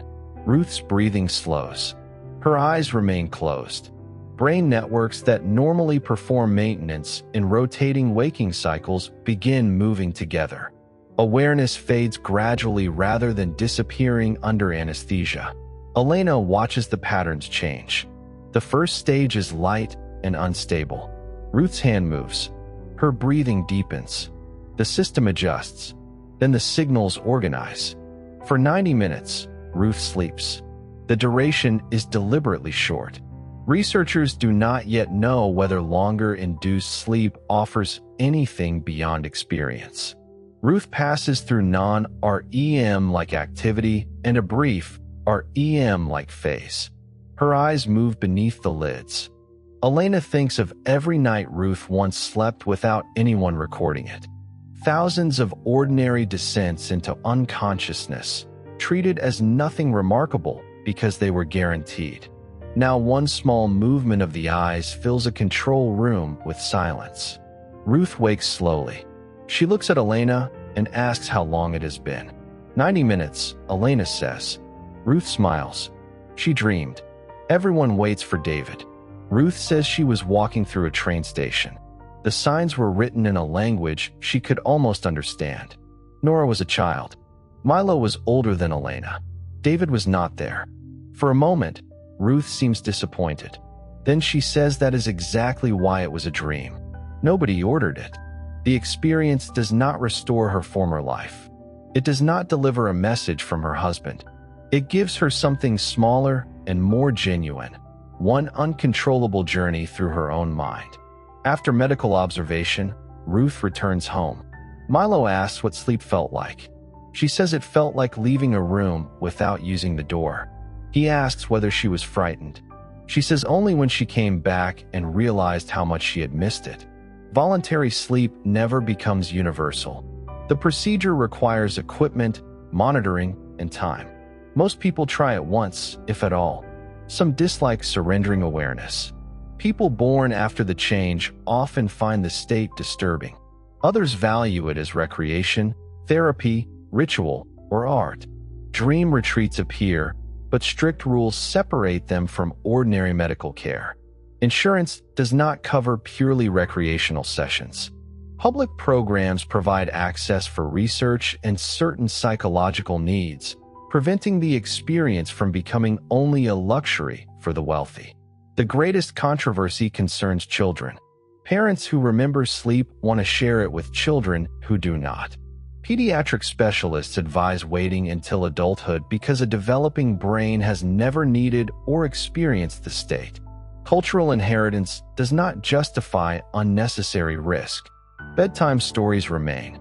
Sleep does not. Milo accepts this more easily than the adults. He says stories are better because everyone can hear them. The family continues quiet time each day. Sometimes they use the old bedroom. Sometimes they walk. Sometimes nobody joins because schedules conflict. Sleep has become optional for Ruth. Stillness remains necessary for everyone. The distinction shapes the next decade. Voluntary sleep research produces scientific knowledge beyond the experience itself. Comparing transformed waking maintenance with induced sleep reveals which brain processes truly require unconsciousness in ordinary humans and which can be redistributed in principle. The findings do not help present-day humanity eliminate sleep safely. Our imagined world rests on a biological transformation far beyond current medicine. They do improve treatments for real sleep disorders within the story's future. Researchers learn how to strengthen memory processing, adjust circadian timing, and reduce harmful effects of fragmented sleep for people whose transformation was incomplete. A small number of individuals did not change fully on the first day. Some still experience sleep pressure without entering stable sleep. Others retain dreams but suffer disrupted maintenance. The world had celebrated a universal gift while overlooking those for whom it became a disorder. The new treatments matter most to them. Elena is reminded that every biological revolution has edges. A headline can say humanity no longer sleeps. Medicine still meets individuals whose bodies do not follow the headline. Ruth participates in 2 more sleep sessions over the following years. She dreams of David once. They are standing in a grocery store arguing about oranges. She wakes laughing. She never returns for another session. When Elena asks why, Ruth says she received enough. The point was not to live inside dreams. The point was to know the door had not been destroyed. 20 years after the last natural night, sleep has become history for most young adults. They know the old world through recordings, family stories, medical archives, and preserved bedrooms. They understand that people once spent roughly 1/3 of life unconscious, but the knowledge remains abstract. A university student named Celia interviews older adults for a documentary. She asks them to describe sleep without using the words tired, dream, bed, or rest. The answers are difficult. A pause you could not cancel. A private country visited without luggage. A rehearsal for death that never felt like dying. A promise that the day would stop. An absence that returned you to yourself. The descriptions contradict one another because sleep was never one experience. It could be pleasure, fear, frustration, refuge, illness, intimacy, boredom, and necessity. Celia belongs to the first generation that never experienced it.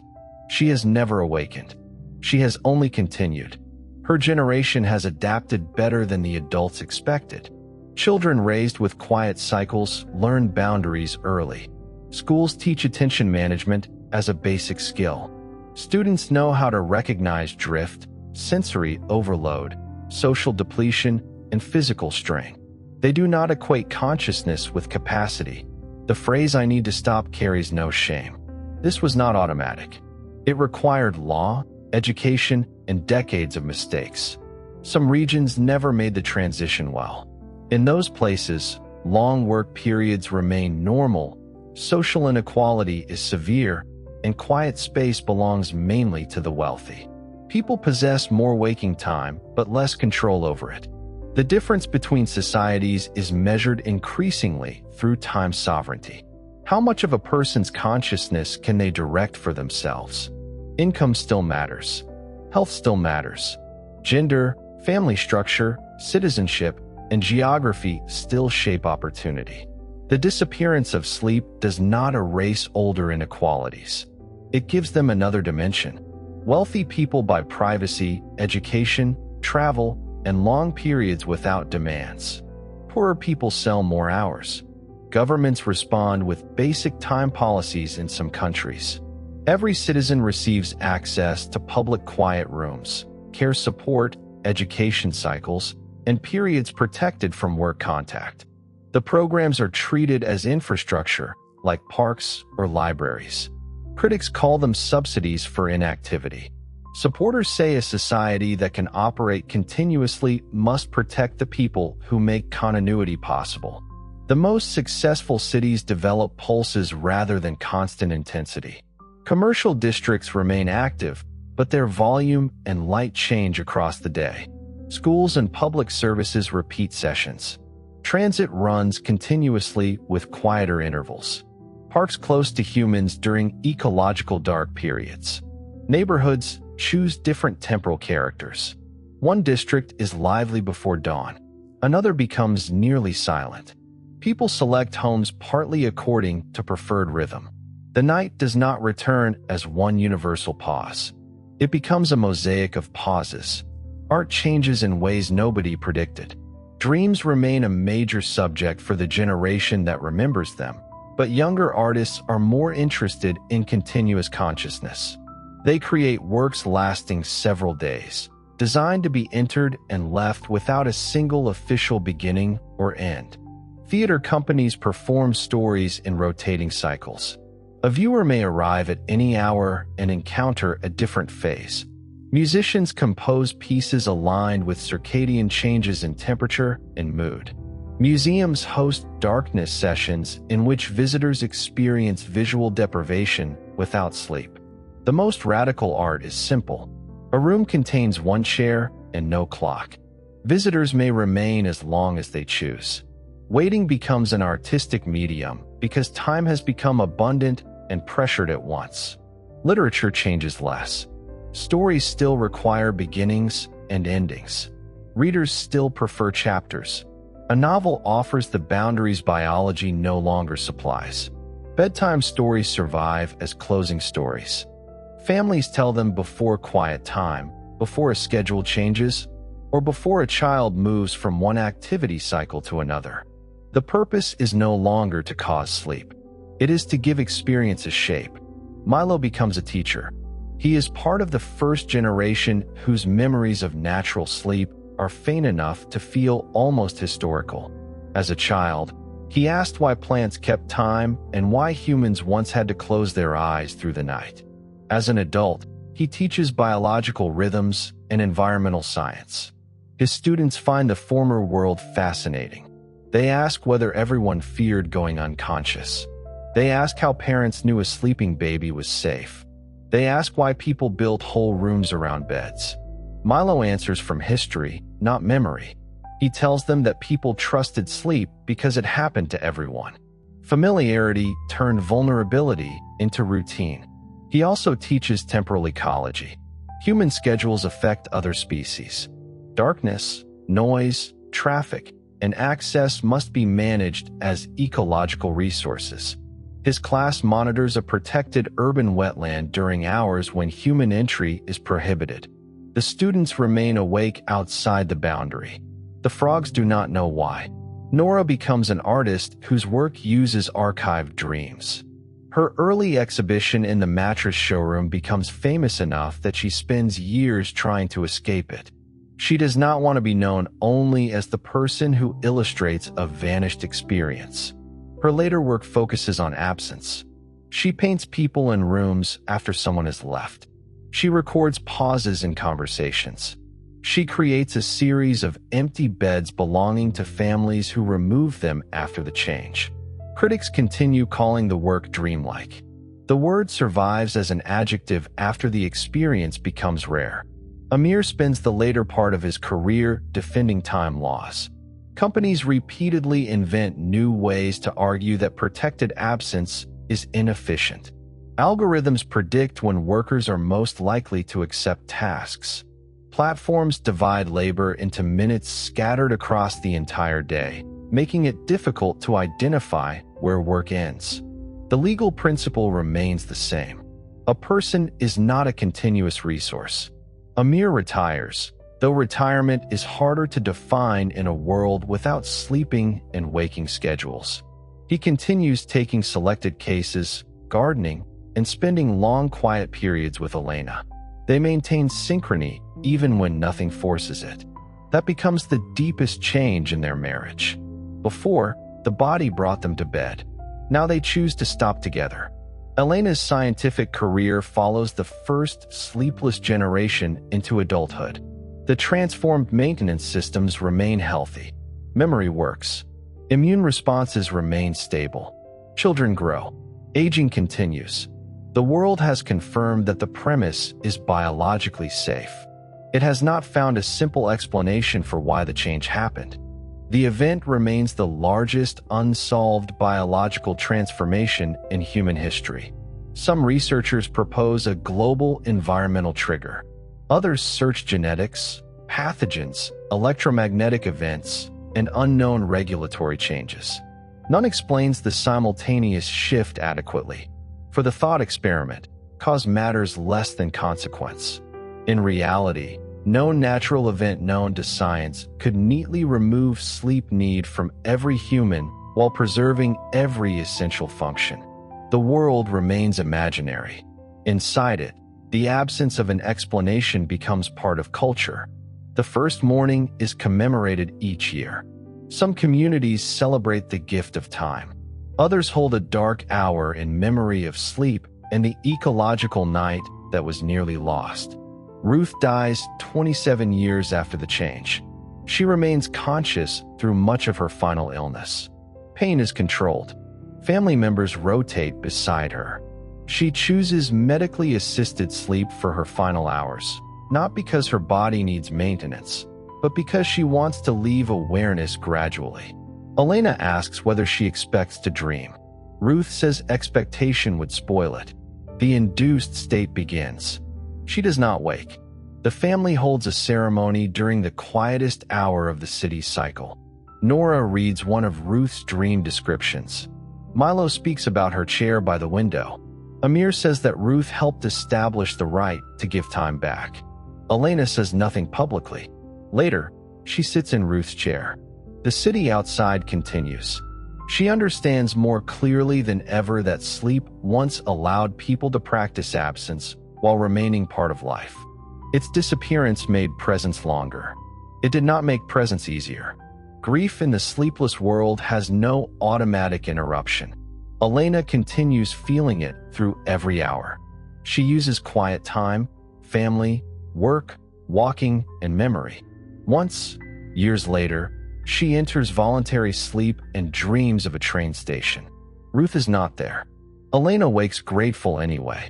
The dream reminds her that a mind does not owe comfort merely because comfort is desired. A lost experience has survived without becoming obedient.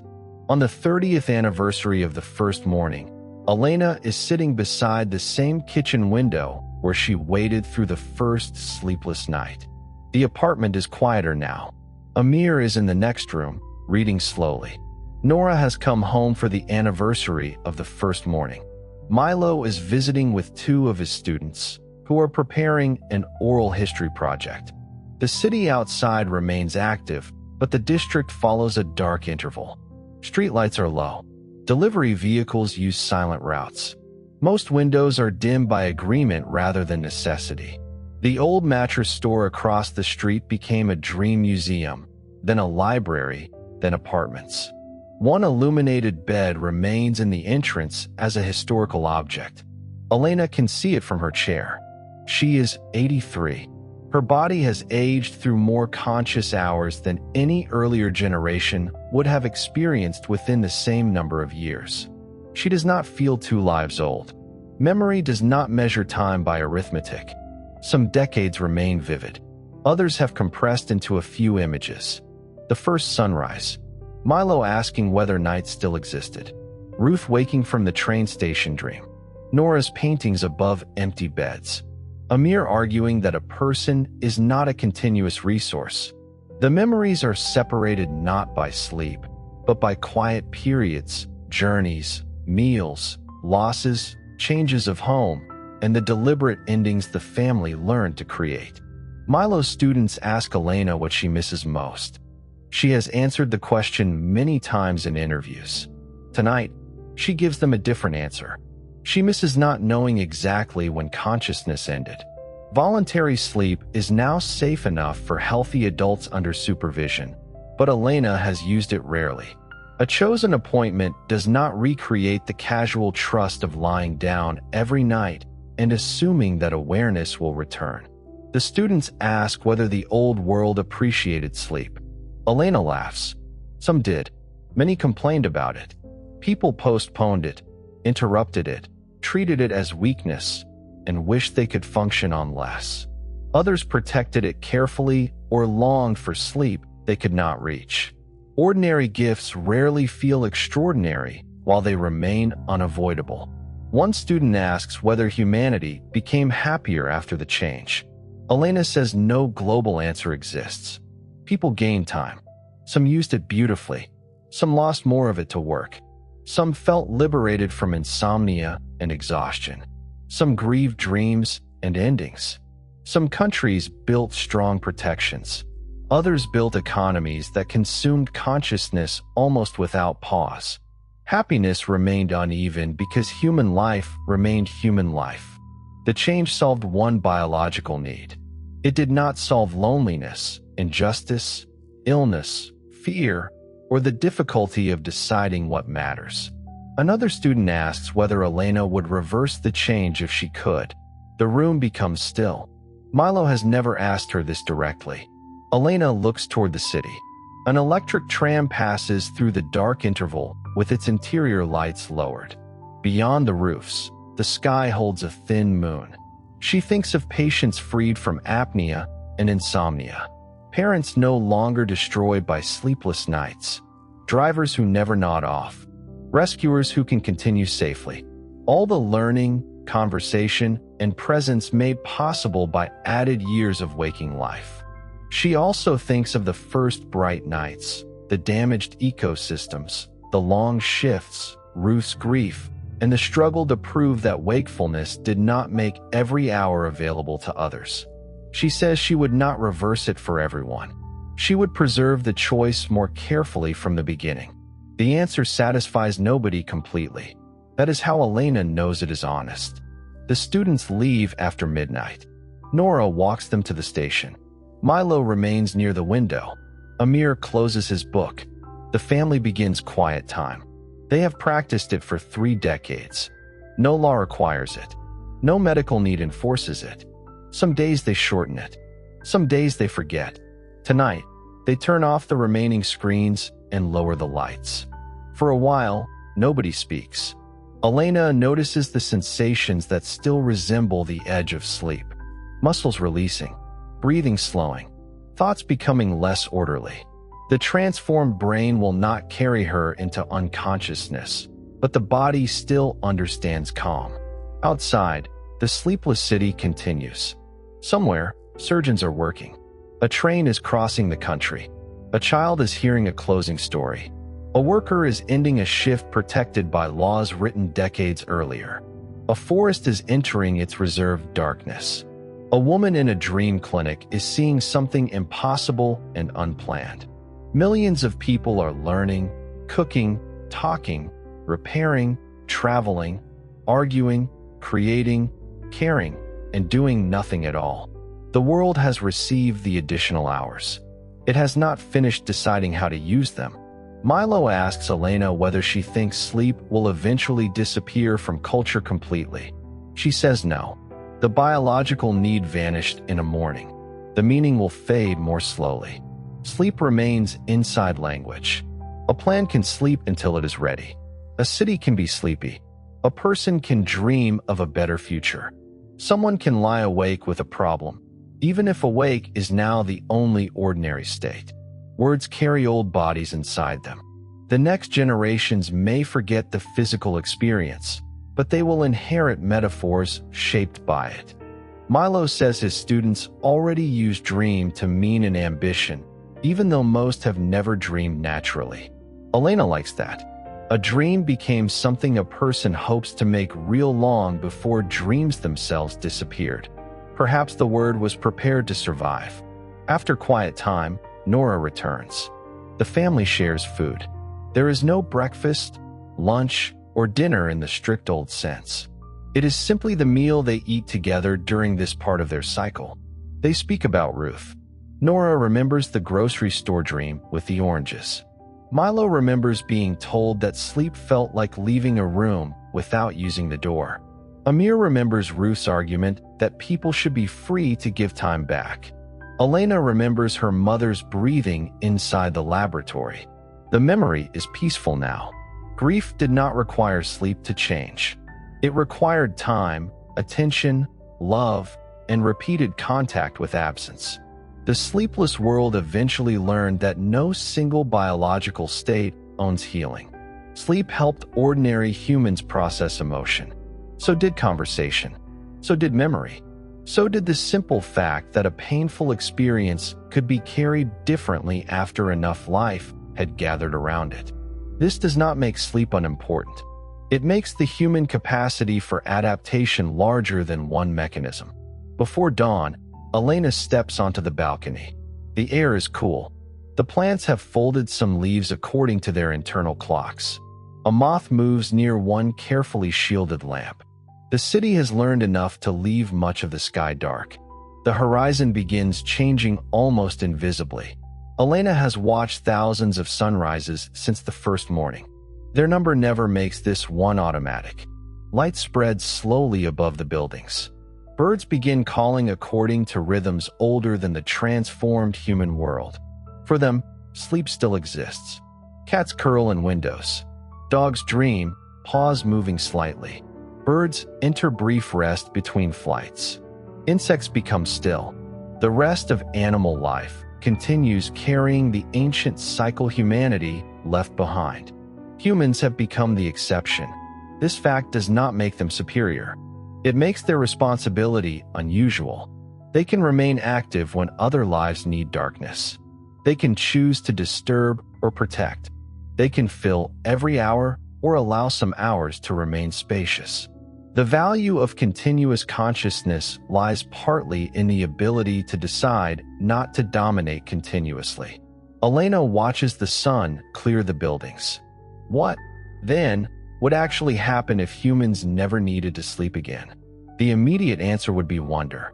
For several days, the world would experience the change as the largest gift of time ever received. People would watch sunrises, contact friends, open businesses, begin projects, and imagine lives expanded by decades. The biological answer would have to come first. Current humans cannot safely achieve this by staying awake. Sleep is a complex active state, not empty time. It supports memory, learning, physical health, immune regulation, metabolism, and emotional function. The brain passes through repeating non-REM and REM stages. Rare natural short sleepers may need fewer hours than average because of unusual genetic variants, but they still sleep. No known treatment eliminates sleep while preserving all its functions. So our hypothetical requires a transformation deeper than any stimulant or schedule. The brain and body must perform necessary maintenance while conscious. If that condition is not granted, the story ends in illness rather than possibility. If it is granted, the first major benefit is real and enormous. An adult who once slept 8 hours gains roughly 120 additional conscious days each year. Across 60 years, that could amount to nearly 20 extra waking years, even if biological lifespan does not change. People could learn more, travel more, create more, care for others more, and spend more time in relationships. Long emergencies could be managed without drowsiness. Transportation would become safer. Shift workers would no longer fight the body's demand for sleep.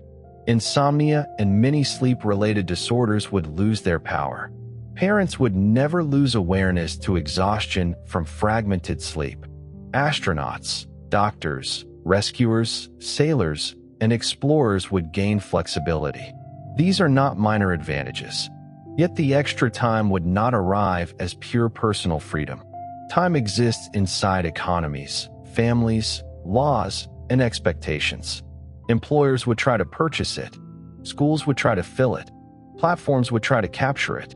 Governments would try to organize it. Families would need care during it. The central political struggle would concern ownership. A society could treat the added hours as a shared improvement in human life, or it could convert them into longer work. The difference would determine whether continuous wakefulness feels like liberation or a larger workplace. This is why the right to stop would become as important as the removal of sleep. Humans would still need rest, although rest would no longer mean unconsciousness. Muscles need variation and recovery. Attention needs changes in demand. Emotion needs space. Relationships need privacy. Minds need intervals in which new input slows and internal processing can continue. A sleepless person could remain alert and still become overwhelmed. The world would learn that fatigue has more than one source. Sleep pressure is biological. Exhaustion can also come from stress, repetition, grief, responsibility, pain, noise, social contact, and the feeling of never being allowed to finish. Removing one does not remove the others. Circadian rhythms would remain another important limit unless the hypothetical erased them too. Human internal clocks regulate far more than sleep. Hormones, temperature, digestion, metabolism, immune activity, and behavior change across the day. People might be capable of working at 3 in the morning without drowsiness while still functioning differently from 3 in the afternoon. A healthy sleepless society would respect rhythm without demanding unconsciousness. Cities would become active continuously, but the most livable ones would not remain equally bright and loud at every hour. They would create pulses, dark areas, quiet districts, rotating services, and protected periods for wildlife. Night would stop being a universal human shutdown. It would remain part of Earth's environment. This would matter because countless species use darkness and human inactivity as habitat. If people occupied beaches, forests, roads, skies, and oceans at full intensity throughout every night, ecological damage would increase. Light and noise would spread into systems already under pressure. Fully awake humanity would need to learn restraint more deliberately than sleeping humanity did. Sleep once created restraint accidentally. The family would change as deeply as the city. Parents would gain relief from sleep deprivation and lose the pause created by a sleeping child. Couples would lose automatic shared bedtime. Homes would contain people following different cycles. Privacy would require agreement. The tender rituals associated with sleep would not necessarily vanish. They would change purpose. Stories could still be told. Lights could still be lowered. People could still lie together in quiet. A parent could still create a gentle boundary around a child's day. The difference would be choice. The body would no longer bring everyone to the same threshold. Love would have to create the threshold itself. Dreams would be one of the clearest losses. Dreaming is not completely understood, and science should be cautious about claiming one single function. Dreams may relate to memory, emotion, and the unusual associations formed during sleep, but they are also experiences with cultural and personal value beyond any proven biological purpose. A world without natural sleep would lose spontaneous dreams unless some new process reproduced them. Art would lose one ancient source and gain a new subject.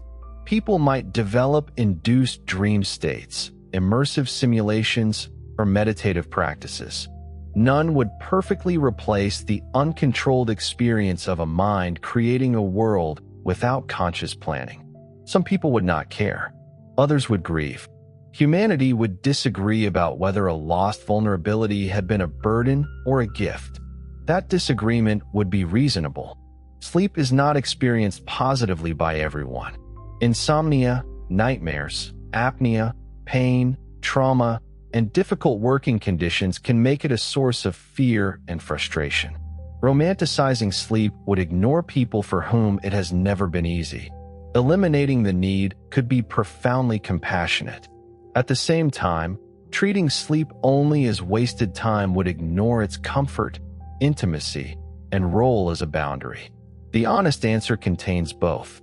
The economy would grow, but not threefold. Some infrastructure could operate more efficiently. Some projects would accelerate. Yet physical materials, agriculture, creativity, education, demand, and human judgment do not all scale with waking hours. A worker who is conscious for 24 hours is not automatically productive for 24 hours.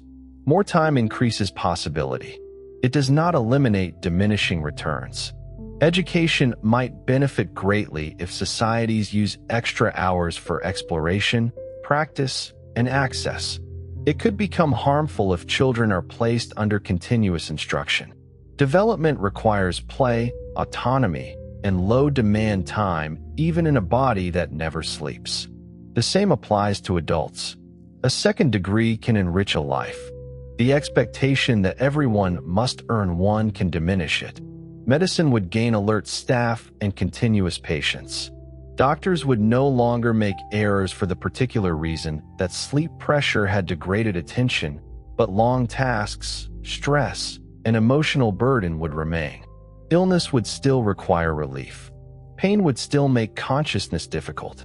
Medical ethics would need to protect voluntary unconsciousness as a form of care without allowing institutions to impose it. This may be one of the strangest results. In the old world, people sometimes fought desperately to remain awake. In the new world, they might fight for the right not to be. Biological lifespan might change, but it would not necessarily double. The safe premise ensures that removing sleep does not accelerate disease. It does not automatically prevent aging. People would experience more waking life within the same calendar years. Whether that feels like longer life would depend on how the time is lived. A day packed with demands can feel shorter in memory than an unhurried afternoon. Conscious quantity and experienced richness are not identical. The sleepless world would eventually understand that the true gift is not 8 additional hours. It is 8 additional hours with the possibility of choice. Without choice, the gift becomes exposure. More work, more advertising, more surveillance, more responsibility, more time inside pain. With choice, it becomes connection, learning, art, service, play, solitude, and ordinary presence. The transformation would therefore test human institutions more than human endurance. Biology would have solved sleep. Society would still need to solve freedom. Would people choose to sleep if they no longer needed it? Some would not. They would find unconsciousness frightening, inefficient, or irrelevant. Generations born without sleep might regard it as an old and risky custom. Others would preserve it through safe, induced states because they value dreams, surrender, ritual, or temporary absence. Most people might choose something between full sleep and endless activity. Quiet, darkness, stillness, a protected period in which no output is expected. Humanity could remove sleep and reinvent bedtime. That would not be a contradiction. It would reveal that bedtime was always doing more than preparing the body for unconsciousness. It marked a boundary around intimacy, safety, endings, and permission to let the world continue without participation. The final answer is therefore neither a simple celebration nor a warning. Humans without sleep could build extraordinary lives. They could also build a civilization in which nobody is ever allowed to disappear. The difference would depend on whether added consciousness is treated as property belonging to the person who experiences it. Elena has reached the same conclusion through a lifetime inside the sleepless world. She later writes it in a letter to Milo's students. The greatest benefit of no longer needing sleep is not that humanity can do more. It is that humanity can decide what the old missing hours are for. The greatest danger is that someone else will decide first. This is where the thought experiment finally returns to you. In the real world, your body still needs sleep. It does not distribute every restorative process perfectly across continuous wakefulness. It cannot be trained through ambition into never needing rest. Caffeine can delay the feeling of sleepiness, not replace the complex biological state. A long schedule can borrow alertness, but the debt does not disappear because the work feels important. Natural short sleepers exist, but they are rare and still sleep. For most people, regularly cutting sleep is not a path to gaining more life. It can reduce the clarity, health, and emotional capacity available within waking life. The imagined sleepless world is useful precisely because it separates two questions. What would happen if biology no longer required sleep? And what happens when a person whose biology still requires sleep tries to live as though it does not? The first creates an extraordinary social experiment. The second creates sleep deprivation. They are not the same. Tonight, you do not need to solve the social experiment. You do not need to calculate the years spent unconscious and treat them as missing. The hours ahead are not being taken from your life. They are part of it. Your brain will not become inactive. It will move through changing patterns. Memories will be processed. Biological rhythms will continue. Your body will maintain systems that do not require your conscious supervision. You are allowed to be absent from the work. That may be one of sleep's quietest gifts. For several hours, the world does not require active management from you. Messages can arrive without being answered. Problems can remain incomplete. Other people can continue their own lives. Morning can approach without your assistance. The sleepless world had to create laws, runes, rituals, and technologies to recover that permission. Your body offers it naturally. Imagine, for a final moment, Elena's first night at the kitchen window. She was waiting for heaviness that never came. Outside, every light remained on. Every person wondered what to do with the unexpected hours.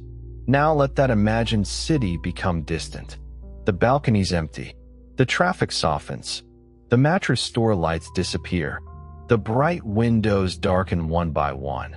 Not because humanity has lost its new ability, but because everyone has chosen, for this one imagined moment, to stop together. No laboratory needs an answer before morning.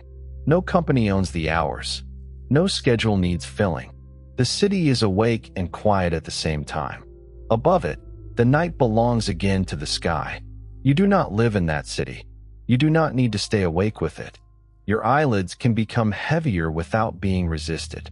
Your breathing can settle into its own rhythm. Thoughts can lose the sharp boundaries they needed during the day.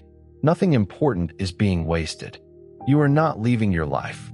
You are entering one of its oldest and most necessary parts. Let tomorrow remain on the other side of sleep. Let every unfinished task wait there. Let the world continue without your attention for a while.